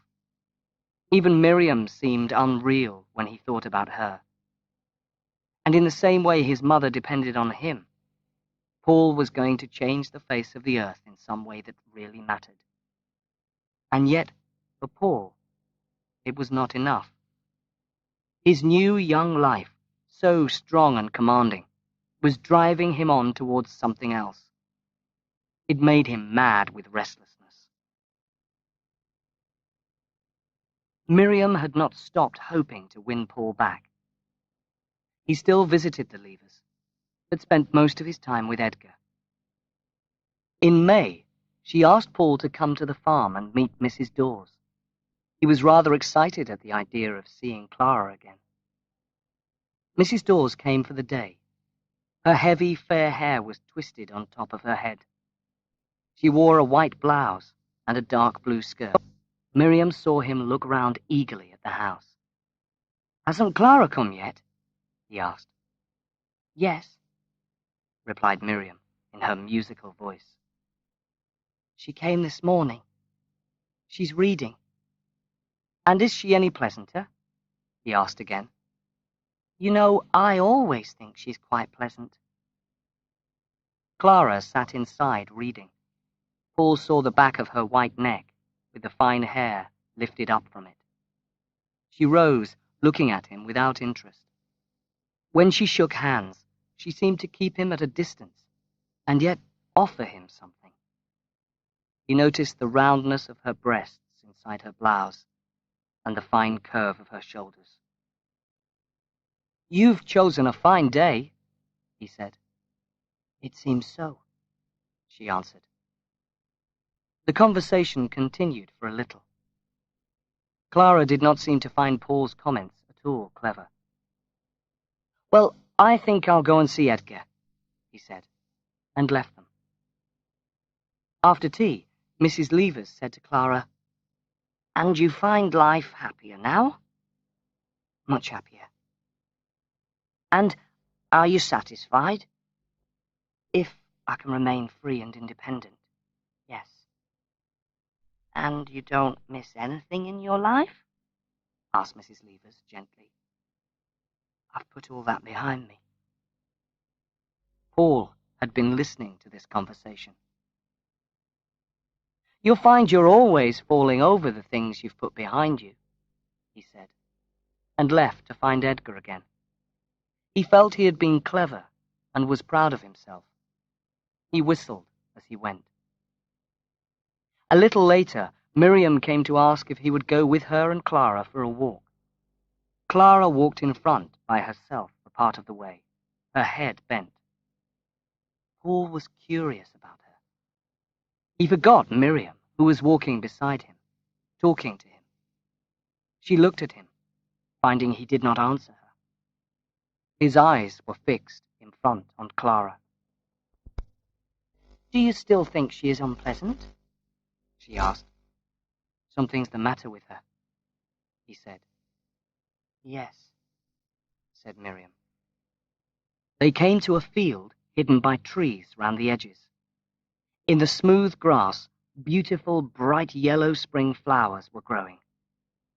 Paul and Miriam started picking them. Clara wandered about, looking depressed.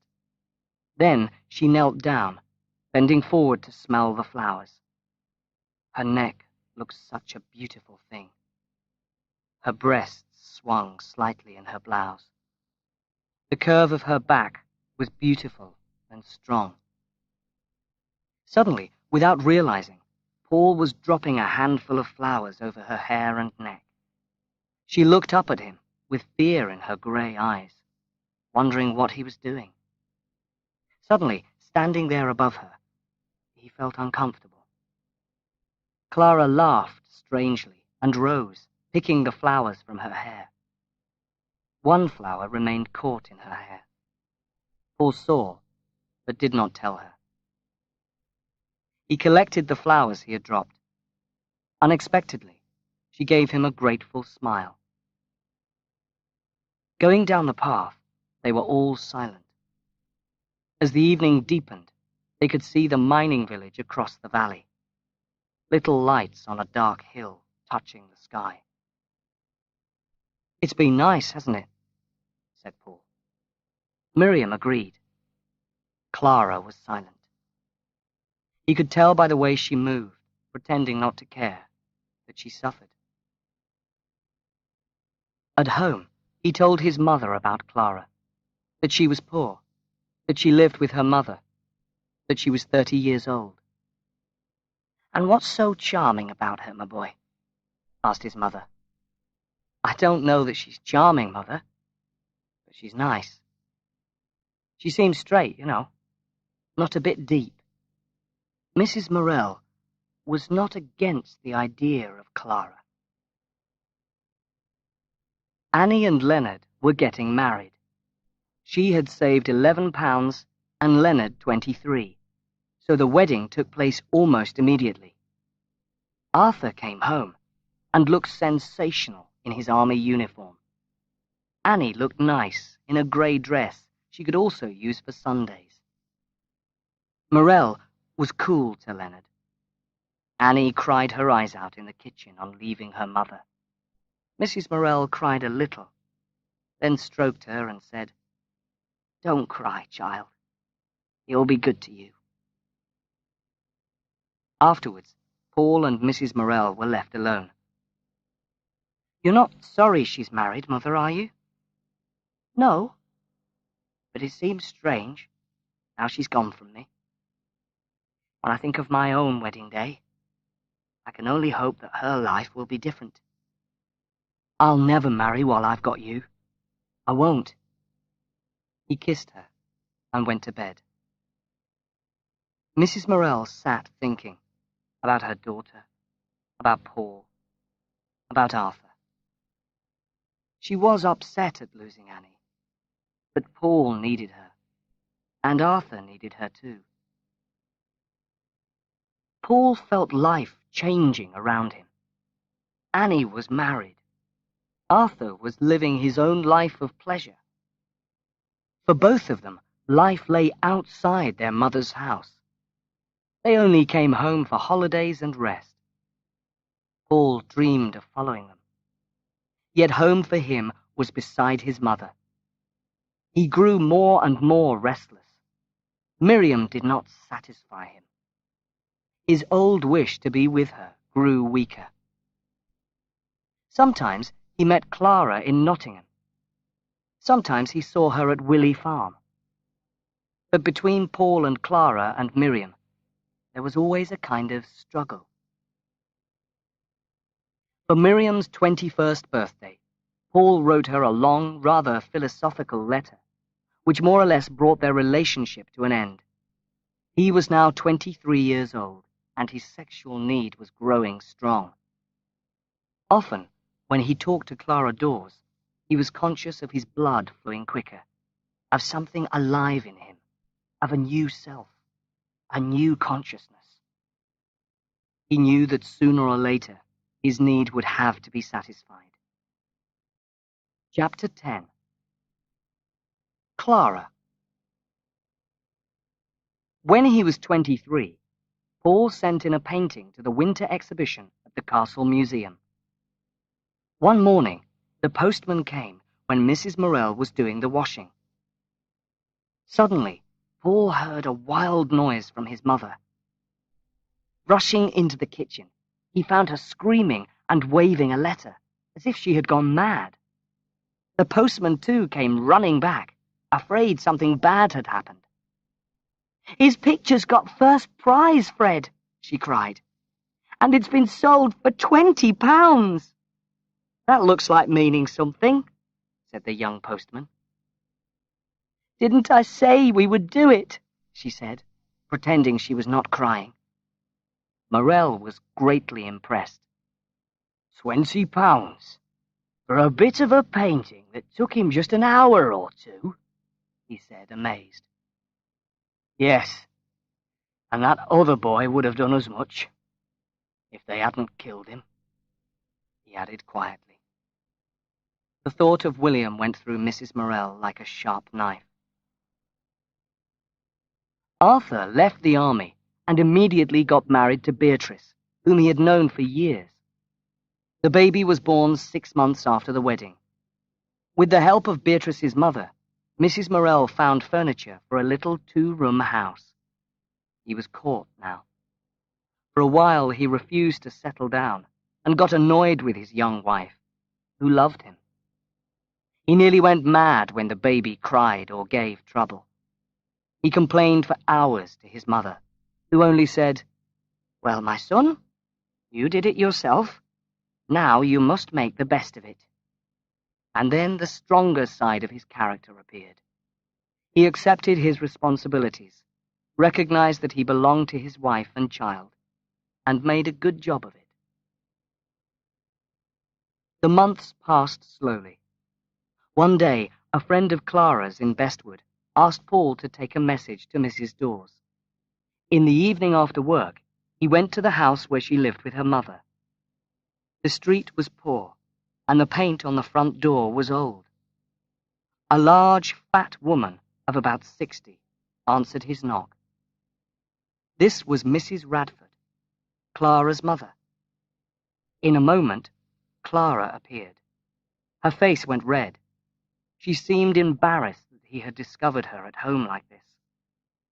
She invited him into the kitchen, where the two women spent all their time making lace. The room was full of the white, snowy stuff. Clara gave him a chair, brought him a beer, and went on with her work. Her arm moved mechanically as she used the machine. Her head was bent over the lace. Her life seemed so narrow, so limited, Paul thought. Her grey eyes at last met his. He recognized that she was deeply unhappy, a kind of prisoner. He felt shaken. It was not what he had expected. She had seemed so high and proud. He left in a kind of dream. The girl in charge of the stocking department at Jordan's was leaving to get married. He told Clara about the vacant position. So Clara came back to Jordan's. Now they were fellow workers and saw each other several times a day. When Paul was painting in the afternoon, she often came and stood near him, keeping perfectly still. Although she stood a yard away, he felt as if she was pressed against him, and he was full of her warmth. Then he could paint no more. He threw down the brushes and began to talk. On Paul's birthday, he met Clara by chance in the dinner hour. They decided to go together up to the castle. At the top, they leaned over the wall. Away at the foot of the rock, tiny trees stood in their own pools of shadow, and tiny people went rushing about with amusing self-importance. She disliked towns. Clara told him, "When things are natural, they're beautiful." "And what isn't natural?" asked Paul. "Everything man has made," she answered, "including man himself." "But his women made him," he remarked. "Wasn't Baxter Dawes natural?" She changed colour and looked away from him. "We will not discuss it," she said. Later that afternoon, the postman brought Paul a small packet. It was a book of poems with a note inside. "Please allow me to send you this. I am sympathetic to your problems and wish you well. C.D." Paul felt deeply moved and warm towards her. After this, they often went out together in the dinner hour. Paul asked her about Dawes. "How old were you when you married?" 22. "That was 8 years ago." "Yes." "And when did you leave him?" 3 years ago. 5 years together. "Did you love him when you married him?" "I thought I did. More or less. I didn't think much about it. He wanted me." "And why did you leave him finally?" "Because he was unfaithful to me." "I believe he still loves you," said Paul. "Probably," she replied. She was a married woman and believed in simple friendship. Paul considered that he was behaving quite correctly towards her. It was only a friendship between man and woman, such as any sensible people might have. It seemed to him quite plain. Miriam was his old friend and lover. She belonged to Bestwood and home, and his growing up. Clara was a newer friend, and she belonged to Nottingham, to life, to the world.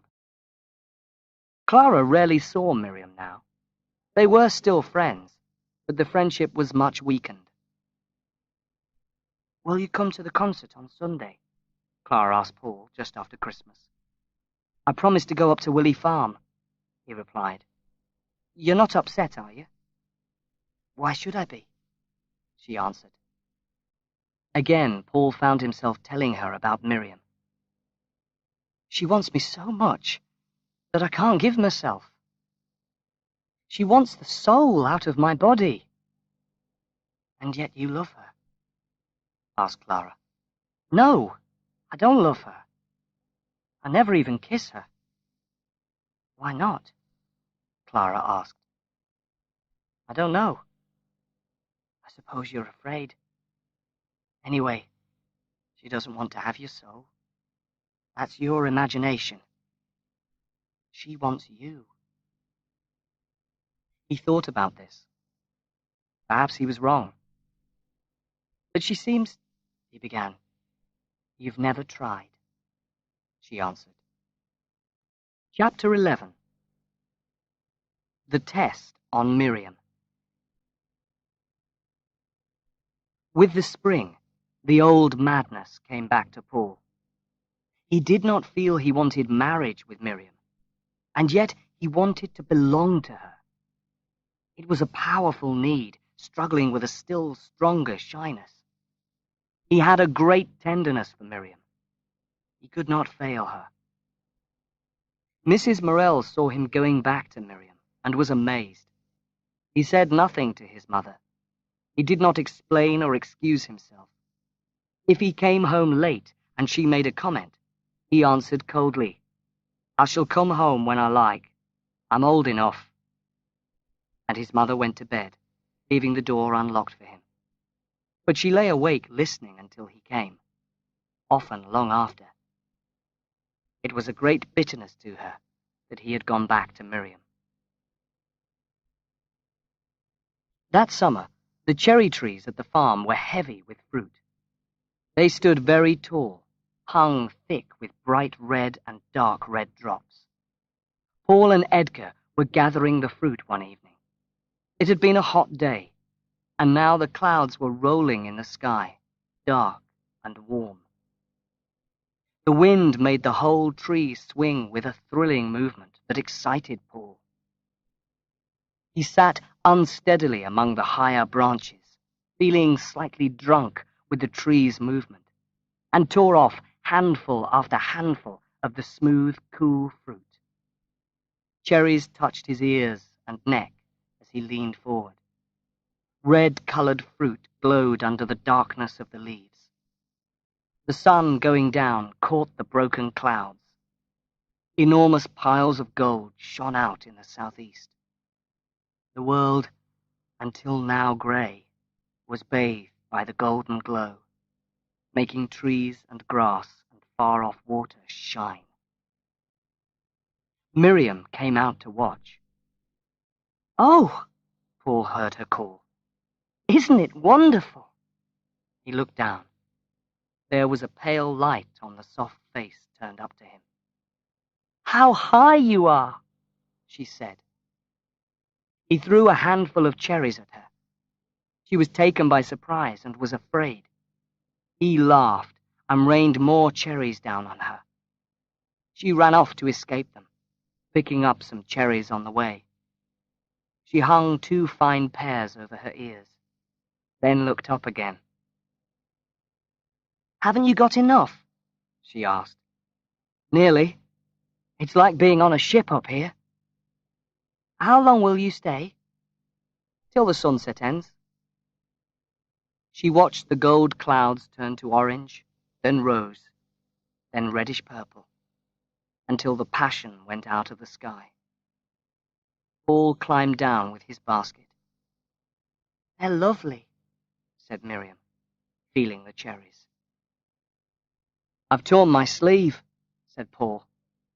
It was near the shoulder. She put her fingers through the tear.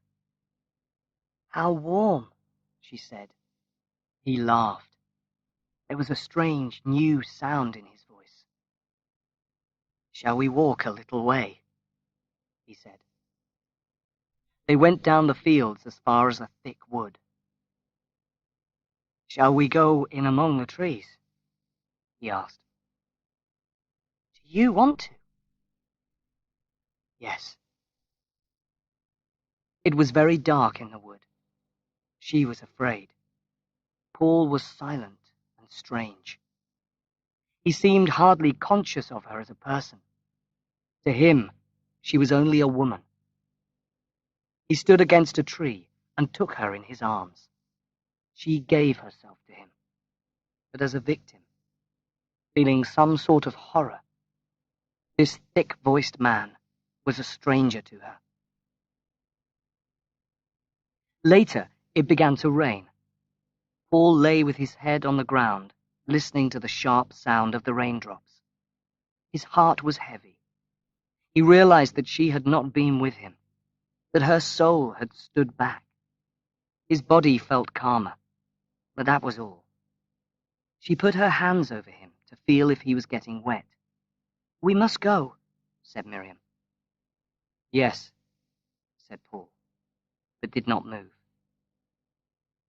"The rain is coming in on us," said Miriam. He rose and helped her up. They walked hand in hand. In a while, they went indoors. They made love a number of times after this. Afterwards, Paul always had the feeling of failure and death. "You don't really want me when I come to you," said Paul, gloomily, after a week or 2. "No, don't say so," she said, taking his head in her arms. "Don't I want your children?" "Shall we get married then?" said Paul. "We're too young," she said, after a pause. "Not yet." With Paul, the sense of failure grew stronger. At first, it was only a sadness. Then he began to feel he could not go on. He wanted to run, go abroad, anything. Gradually, he stopped asking her to have him. He realized consciously that it was no good. He told his mother that he would break off with Miriam. On Sunday, he went up to the farm in the early afternoon. Miriam met him at the end of the farm road. She was wearing a new dress with short sleeves. She had made herself look so beautiful and fresh for him. They sat down. He lay with his head on her breast, while she stroked his hair. She knew that he was somehow absent. "I've been thinking," he said finally. "We ought to break it off." "What?" she cried in surprise. "Because it's no good going on. I want us to break off. You to be free of me, I free of you. How many times have you offered to marry me, and I wasn't willing?" "I know. But I want us to break off." "You're a child of 4, she said in her anger. "And what can I tell my mother?" she asked. "I told my mother that I was breaking it off. Cleanly and completely," he said. "I shan't tell them at home," she said. "It's always been the same. One long battle between us. You fighting me off." "Not always. Not at first," he argued. "Always. From the very beginning. Always the same." He sat in silence. His heart was hard against her. He left her at the road end. As she went home alone, in her new dress, having to face her family at the other end, he stood without moving on the high road, filled with pain and shame. Chapter 12. Passion. After leaving Miriam, Paul turned almost immediately to Clara. One evening, they went to the cinema, and he took her hand in his. She neither moved nor made any sign. On Saturday evening, he invited her to have coffee with him after work. Afterwards, they walked for a little in the park, and in the darkness, he caught her suddenly in his arms and kissed her. For the whole of the next day, he only thought of seeing her again. Monday was his half day at work. He asked her if she would come out with him. They agreed to meet at 2:30. In the bus, she leaned against him, and he took her hand. They got out beside the river and crossed the bridge. They walked along the path above the river and came to a locked gate. Paul climbed over first. Then Clara climbed up onto it, and he held both her hands. Laughing, she looked down into his face. Then she jumped. Her breast came against his. He held her and covered her face with kisses. They decided to go down to the river's edge below. Slipping and sliding, they made their way to the bottom of the steep, wooded bank. Paul found a flat place at the foot of 2 trees. It was covered with wet leaves, but it would do. He threw down his raincoat and waved to her to come. She sank down at his side. He pressed his lips to her throat and felt the beat of her blood under his lips. Everything was perfectly still. There was nothing in the afternoon but themselves. They had a steep climb to get back to the public path at the top. Then they walked into Clifton and had tea at a guest house. He was madly in love with her now. Every movement she made, every fold in her clothes sent a thrill through him. Mrs. Morel was sitting reading when he got home. "You're late?" she said, looking at him. His eyes were shining. His face seemed to glow. "Yes. I've been down at Clifton Grove with Clara. She's awfully nice, Mother. Would you like to know her?" "Yes," said Mrs. Morel coolly. "I should like to know what she's like." "You don't expect to like her," said Paul. "I'll bring her here on Sunday for tea. Shall I bring her?" "You please yourself," said Mrs. Morel, laughing. Paul knew that he had won. He mentioned to Miriam that Clara was coming to tea on Sunday. "I want my mother to meet her," he added. "Ah." There was a silence. "I may call in before I go to the church service," Miriam said. "It's a long time since I saw Clara." "Very well," said Paul, surprised and unconsciously angry. On the Sunday afternoon, Paul met Clara at Keston Station. Clara followed Paul into the house. Mrs. Morel rose. The younger woman was very nervous. "I hope you don't mind my coming," she said hesitatingly. "I was pleased when Paul said he would bring you," replied Mrs. Morel. Looking at Paul, she thought what a man he looked in his dark, well-made clothes. Her heart glowed. She and Clara started talking about Nottingham. Clara still rather nervous, Mrs. Morel still rather proud. But they were getting on well together, Paul saw. Mrs. Morel measured herself against the younger woman, and found herself easily the stronger. Clara was very respectful. She knew how highly Paul thought of his mother, and she had been fearful of this meeting, expecting someone hard and cold. She was surprised to find this little, interested woman chatting so easily with her. At tea, the atmosphere was cool and clear, where everyone was themselves and in tune with the others. Afterwards, Paul cleared the table, then walked into the garden, leaving the two women to talk. Clara offered to help wash the dishes, and was allowed to dry the tea things. It was painful for her not to be able to follow him into the garden, but at last she allowed herself to go. She went to Paul, who was watching the bees among the autumn flowers. At that moment, Miriam was entering through the garden gate. She saw Clara go up to Paul, saw him turn, and saw them move together. Something in the relationship told her that they were already a couple. They were looking into each other's eyes, laughing. At that moment, they became conscious of Miriam, and everything changed. Miriam shook hands with Clara, saying, "It seems strange to see you here." "Yes," replied the other. "It seems strange to be here." There was a pause. "It is pretty, isn't it?" said Miriam. "I like it very much," said Clara. Then Miriam realized that Clara was accepted here as she could never be. She asked Paul for a book to read. He ran indoors to find one. When he returned, Clara turned to go indoors, leaving him to walk with Miriam to the gate. "When will you come to Willey Farm?" Miriam called to her. "I couldn't say," replied Clara. "Mother asked me to say she'd be pleased to see you any time." "Thank you, but I can't say when."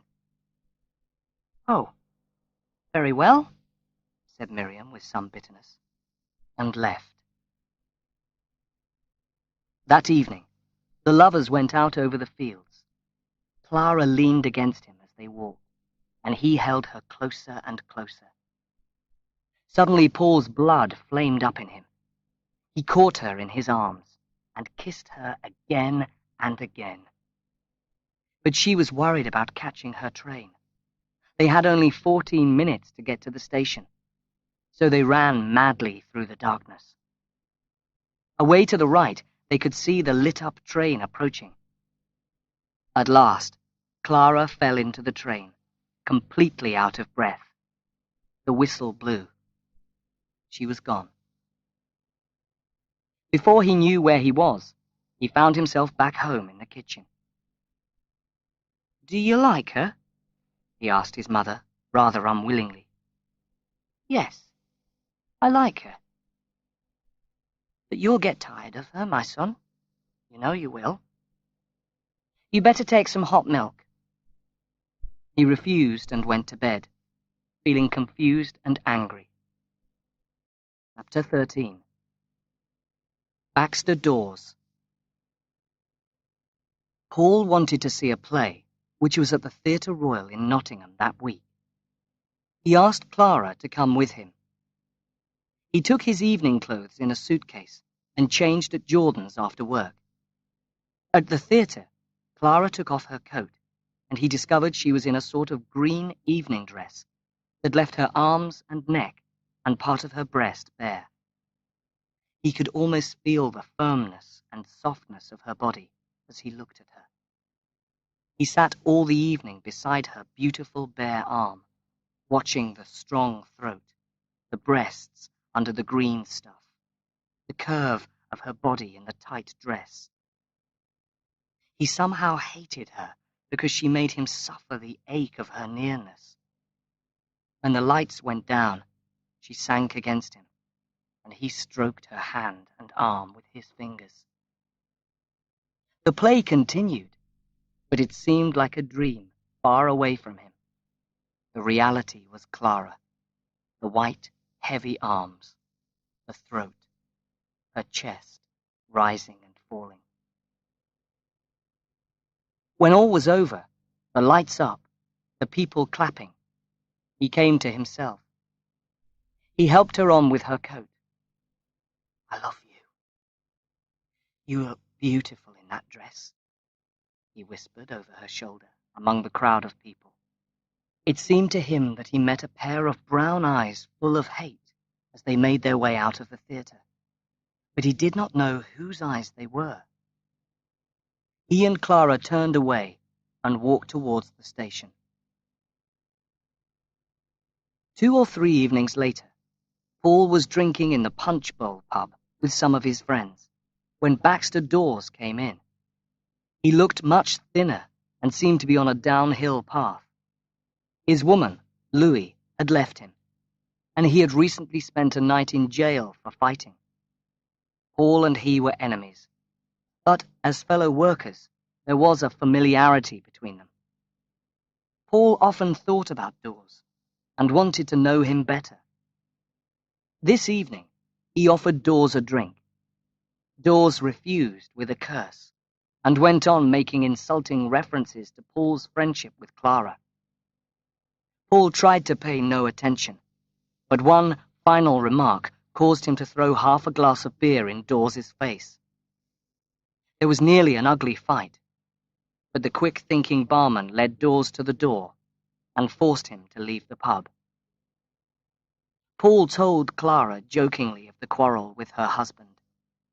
The colour rose in her face. Her grey eyes glowed with anger.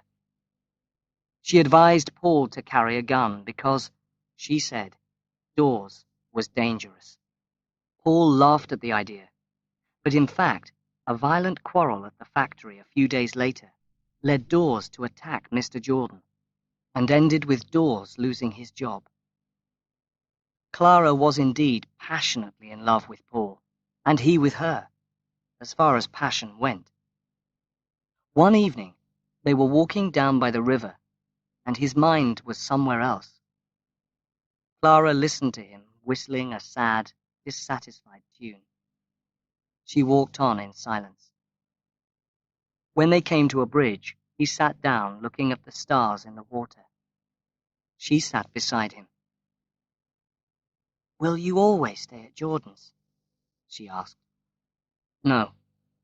I shall leave Nottingham soon and go abroad." "Go abroad? What for?" "I don't know. I feel restless. I shall not go for long, while my mother's there." "And if you made a nice lot of money, what would you do?" she asked. "Live in a pretty house near London with my mother." "I see." There was a long pause. "Don't ask me anything about the future," he said gloomily. "I don't know anything. Just be with me now." She caught him passionately to her, pressing his head down on her breast. She could not mistake the suffering in his voice. And soon the struggle within him died away, and he forgot Clara was there any more, only a woman, warm and passionate there in the dark, and she gave herself to him. She knew how alone he was. When Paul came to his senses, he realized he was lying on the grass. The warmth he felt was Clara's breathing. What was she? A strong, strange, wild life, breathing with him in the darkness. After such an evening, they were both very still, having known the enormous power of passion. But Clara was not satisfied. He might leave her. She had not got him. For Paul, the fire of love slowly died away. He felt more and more that his experience had been impersonal, and not with Clara. He felt a great tenderness for her, but it was not she who could keep his soul steady. He had wanted her to be something she could not be. Once, when they were by themselves, he asked her, "Do you ever want to marry me?" "Do you want to marry me?" she replied. "Yes, I should like us to have children," he answered slowly. "But you don't really want a divorce from Baxter, do you?" It was some minutes before she replied. "No," she said. "I don't think I do."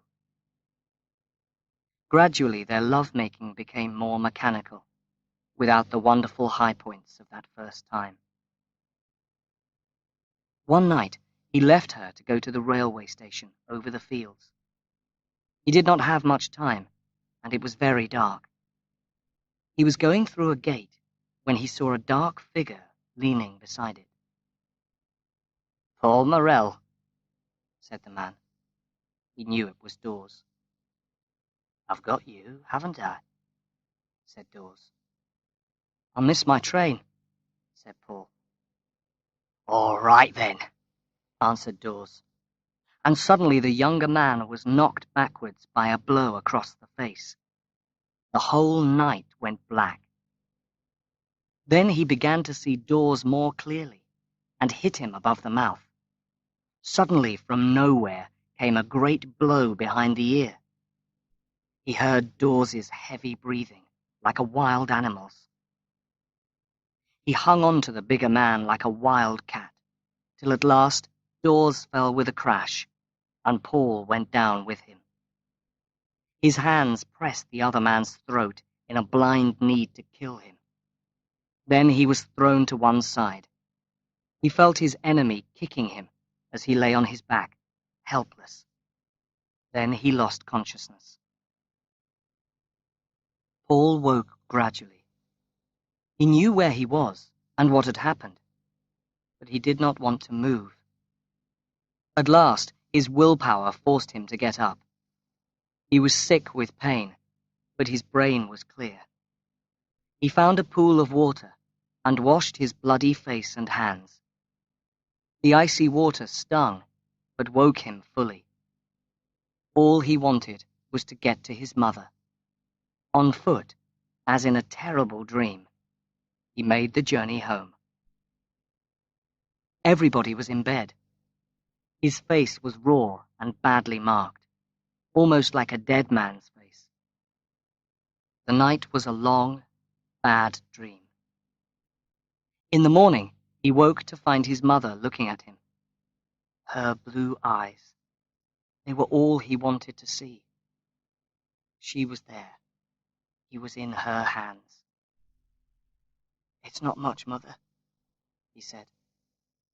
"It was Baxter Dawes." He had a displaced shoulder, and the second day his breathing also became very difficult. His mother was as pale as death and very thin. She sat and looked at him, then looked away into space. Clara came to see him. Then Miriam came. "You know, I don't care about them, Mother," he said. "I'm afraid you don't, my son," she replied sadly. People were told it was a bicycle accident, and soon he was back at work again. Chapter 14. Life at an End. In May, Paul decided to spend 4 days in Blackpool with a friend. His mother went to stay for a week in Sheffield with Annie, who now lived there. Perhaps the change would do her good. Paul arranged to join them on the 5th day and stay in Sheffield till his holiday was over. His 4 free days passed enjoyably, without a worry or a black thought. On the 5th day, Paul ran up the steps of Annie's house, expecting to find his mother laughing in the front room. But it was Annie who opened the door. "Is Mother ill?" he said. "Yes, she's not very well. Don't upset her," Annie replied. "Is she in bed?" "Yes." A strange feeling came over him. He dropped his bag and ran upstairs. His mother was sitting up in bed. She looked at him, almost as if she were ashamed of herself. He saw her greyish colour. "Mother," he said. "I thought you were never coming," she answered brightly. But he only fell on his knees at the bedside and buried his face in the blankets, crying in pain. She stroked his hair slowly with her thin hand. "What is it, Mother?" he said at last. She said without looking at him, "It's only a lump, my boy. It's been there for some time." His tears rose up again. His mind was hard and clear, but his body was crying. "Where?" She put her hand on her side to show him. He sat on the bed and took her hand. "When did you get ill?" he asked. "It began yesterday," she answered. "You ought not to have travelled alone," he said. "As if that had anything to do with it," she answered quickly. "Now go and have your dinner. They're waiting for you." After dinner, he went into the kitchen to help Annie wash the dishes. Annie began to cry. "The pain she had yesterday. I never saw anyone suffer like it," she cried. "Leonard ran like a madman for Dr. Ansell. And when she got to bed, she said to me, 'Annie, look at this lump on my side. I wonder what it is.' When I looked, I nearly dropped. It's a lump as big as an apple. I said, 'Good heavens, Mother, whenever did that come?' 'Why, child,' she said, 'it's been there a long time. She's been having these pains for months at home, and nobody looking after her. But she's been seeing the doctor in Nottingham,' she says. 'And she never told me,' he said.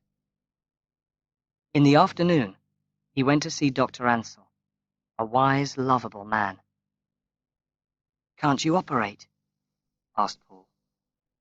"Not there," said the doctor.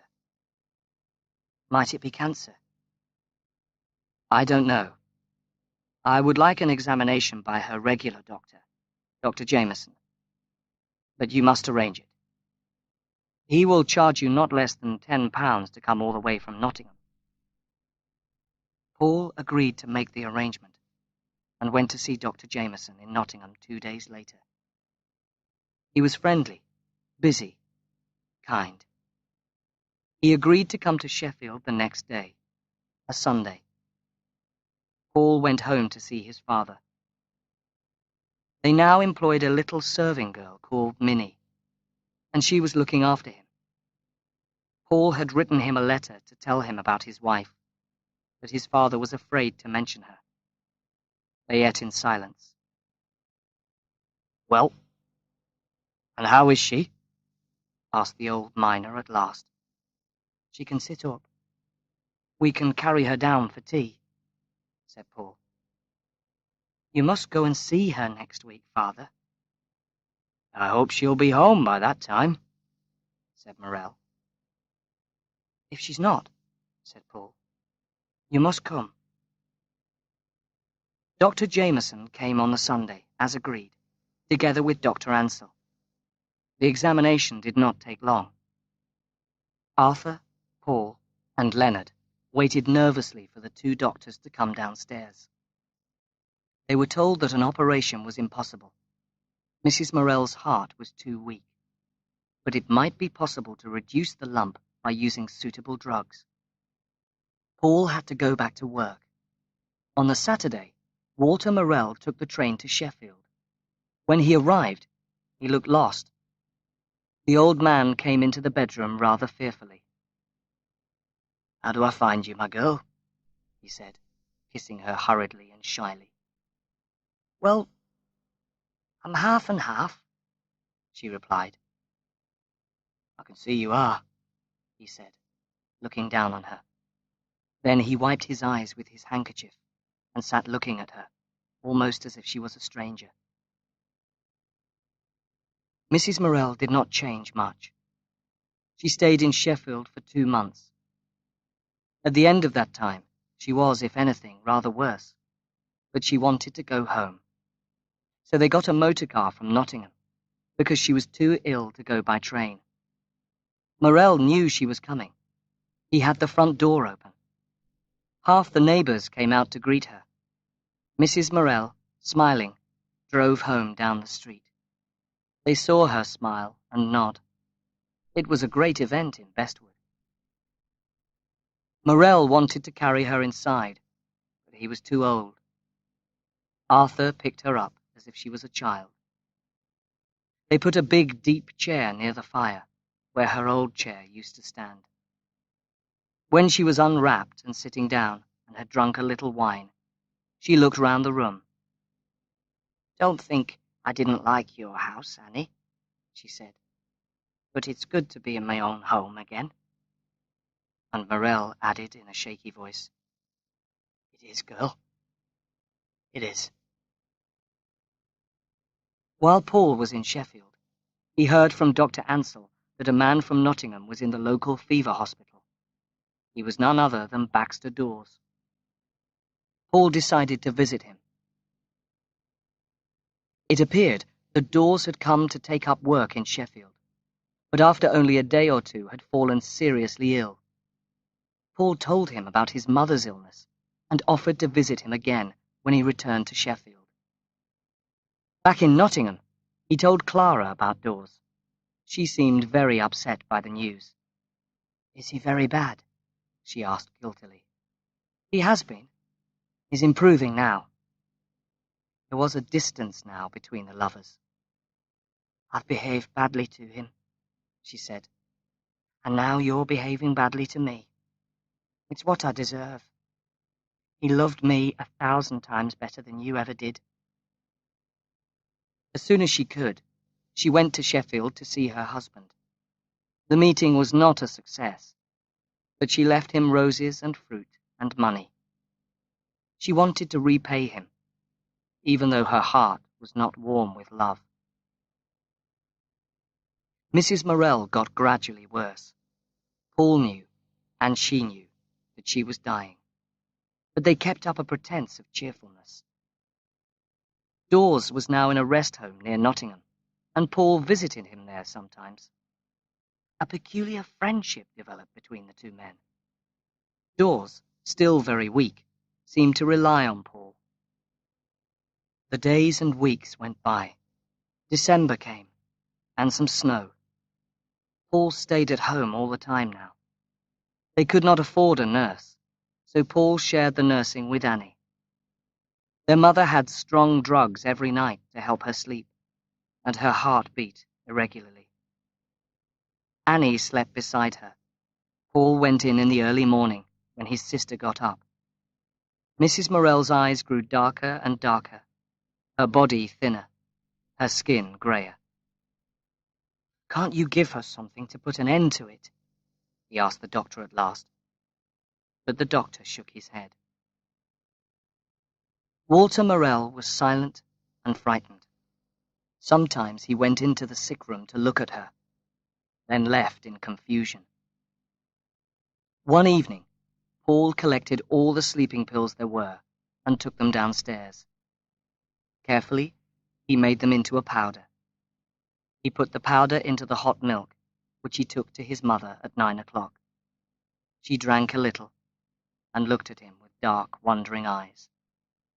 "Oh, it is bitter, Paul," she said, making an expression of distaste. "It's to help you sleep better," he said. She drank some more of the milk. "Oh, it is horrible," she told him. Paul brought her a little cold milk to take away the taste. Mrs. Morel drank it down. She was sighing with tiredness. Her heartbeat was very irregular. Paul and Annie settled her down for the night. As usual, Annie slept with her, and Paul slept in the next room. He was woken suddenly by Annie's whispered, "Paul, Paul, come and look at her." His mother lay with her cheek on her hand, in the same position as before, but her mouth had fallen open, and she was breathing with loud, heavy breaths, with long pauses in between. They sat silently listening to the great, rough breaths. The night went by, breath by breath. Still it was dark. His father got up. "Had I better stay?" he whispered. "No. Go to work," answered Paul. In a few minutes, he heard his father's heavy footsteps on the snow outside. He watched the snow growing blue. A grey, deathly dawn followed. Annie came in and looked at him questioningly. "Just the same," he said calmly. Soon the neighbours came with their frightened question. "How is she?" At 10 o'clock, the district nurse came. "Nurse," cried Paul. "she'll continue like this for days." "She can't, Mr. Morel," said the nurse. "She can't." At about 11 o'clock, he went downstairs and sat in the neighbour's house. Suddenly, Annie came flying across the garden, crying, "Paul! Paul! She's gone!" In a second, he was back in his own house and upstairs. They all stood back. He kneeled down and put his face to hers and his arms round her. "My love, my love, oh, my love," he whispered again and again. "My love, oh, my love." Their father came home from work about 4 o'clock. He came silently into the house and sat down. Tired, he laid his black arms on the table. The serving girl hurried to give him his dinner. At last, Paul said, "You noticed the curtains were closed?" Morel looked up. "No," he said. "Why? Has she gone?" "Yes." "When was that?" "About 12 this morning." "Hmm." He ate his dinner, washed, and went upstairs to change. In a little while, he went out. Paul went to get the doctor's certificate and to tell the men to come and measure for the coffin. When he got back, about 8 o'clock, the house was empty, except for her. Her room was cold, but had been warm for so long. She lay high on the bed. The shape of the covering from the upright feet was like a clean curve of snow, so silent. With a candle in his hand, he bent over her. She lay like a girl asleep and dreaming of her love. Only the hair as it curved back from her face was mixed with silver. After 2 days, the relations came for the funeral, and the children had to welcome them. They buried her next to William in a terrible storm of rain and wind. The wet earth and all the white flowers shone with rain. Annie held Paul's arm and leaned forward. Down below, she saw a dark corner of William's coffin. The wooden box sank steadily. She was gone. The rain poured down, and the crowd in black with their umbrellas turned away. The burial ground was empty under the pouring rain. Paul went home and kept himself busy passing round drinks to the guests. His father sat in the kitchen with Mrs. Morel's relations and cried, saying what a good woman she'd been and how he'd tried to do everything he could for her. Paul hated his father for his self-pity. Chapter 15. The Death of Hope. Paul felt lonely and defeated. His mother had really supported his life. He wanted someone to help him, of their own choosing. But Clara was not strong enough for him to hold on to. She wanted him, but did not want to understand him. If no one was willing to help him, he would go on alone. Baxter Dawes was almost completely recovered from his illness. He had found a job and a place to live in Sheffield. He was going to start work on Monday. Paul knew that his own relationship with Clara was over, and that she would go back to Dawes. She did, in fact, go with her husband to Sheffield, and Paul scarcely saw her again. There was little affectionate feeling between father and son. As there was no one to keep the home together, and as neither of them could accept the emptiness of the house, Paul took a room in Nottingham, and Morel went to live with a friendly family in Bestwood. Paul's life had fallen to pieces. He could not paint. At work, there was no Clara. There was nothing left. Everything seemed so different, so unreal. There seemed no reason why people should walk along the street, or why houses should stand in their places. The most real thing to him was the thick darkness of night. That seemed whole and meaningful and restful. Sitting alone in his room, he heard two voices in his head. What am I doing? Destroying myself. That's wrong. Why wrong? She's dead. What was it all for? Her struggle. You're alive. You've got to stay alive for her sake.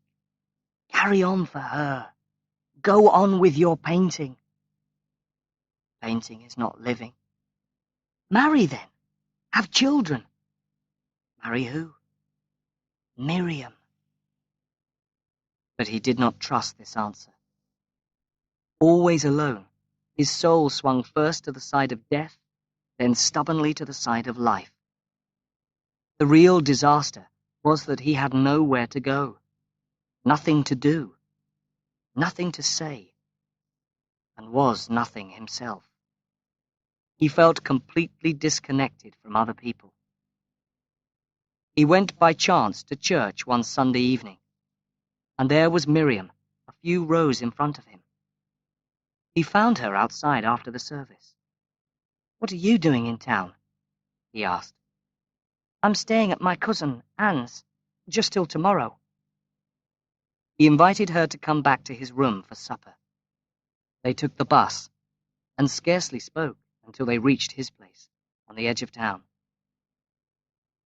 In his room, supper was laid. Paul made coffee. Miriam told him shyly that she was going to train as a teacher at Broughton College. "I suppose you're glad," said Paul. "Very glad." "Well, you'll find earning your own living isn't everything." After supper, they sat by the fire facing each other. "You've broken off with Clara?" Miriam asked. "Yes." "You know," she said, "I think we ought to be married." "Why?" "You're wasting yourself like this." "I'm not sure," he said slowly, "that marriage would be much good. You want to put me in your pocket, and I would die there." "What will you do instead?" she asked.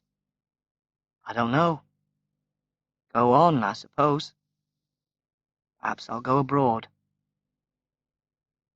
There was a long silence. Will you have me to marry me? He said, in a very low voice. Do you want it? She asked, deeply serious. Not much, he replied with pain.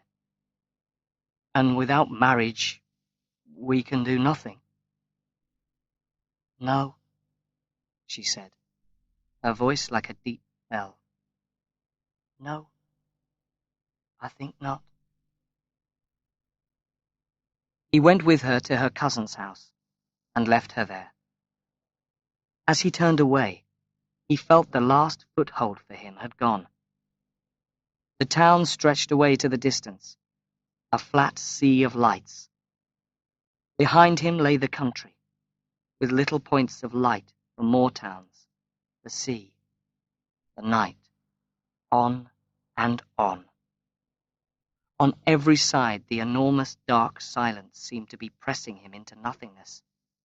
And yet, though so small and unimportant, he was not nothing. Mother, he whispered, in sharpest pain. Mother. She was the only thing that helped him to remain himself among all this. And she was gone, a part of the earth again. But no, he would not give in. He straightened himself and closed his lips firmly. He would not take that direction, to the darkness, to follow her. He walked towards the distant noise, the glowing golden lights of the city. Quickly.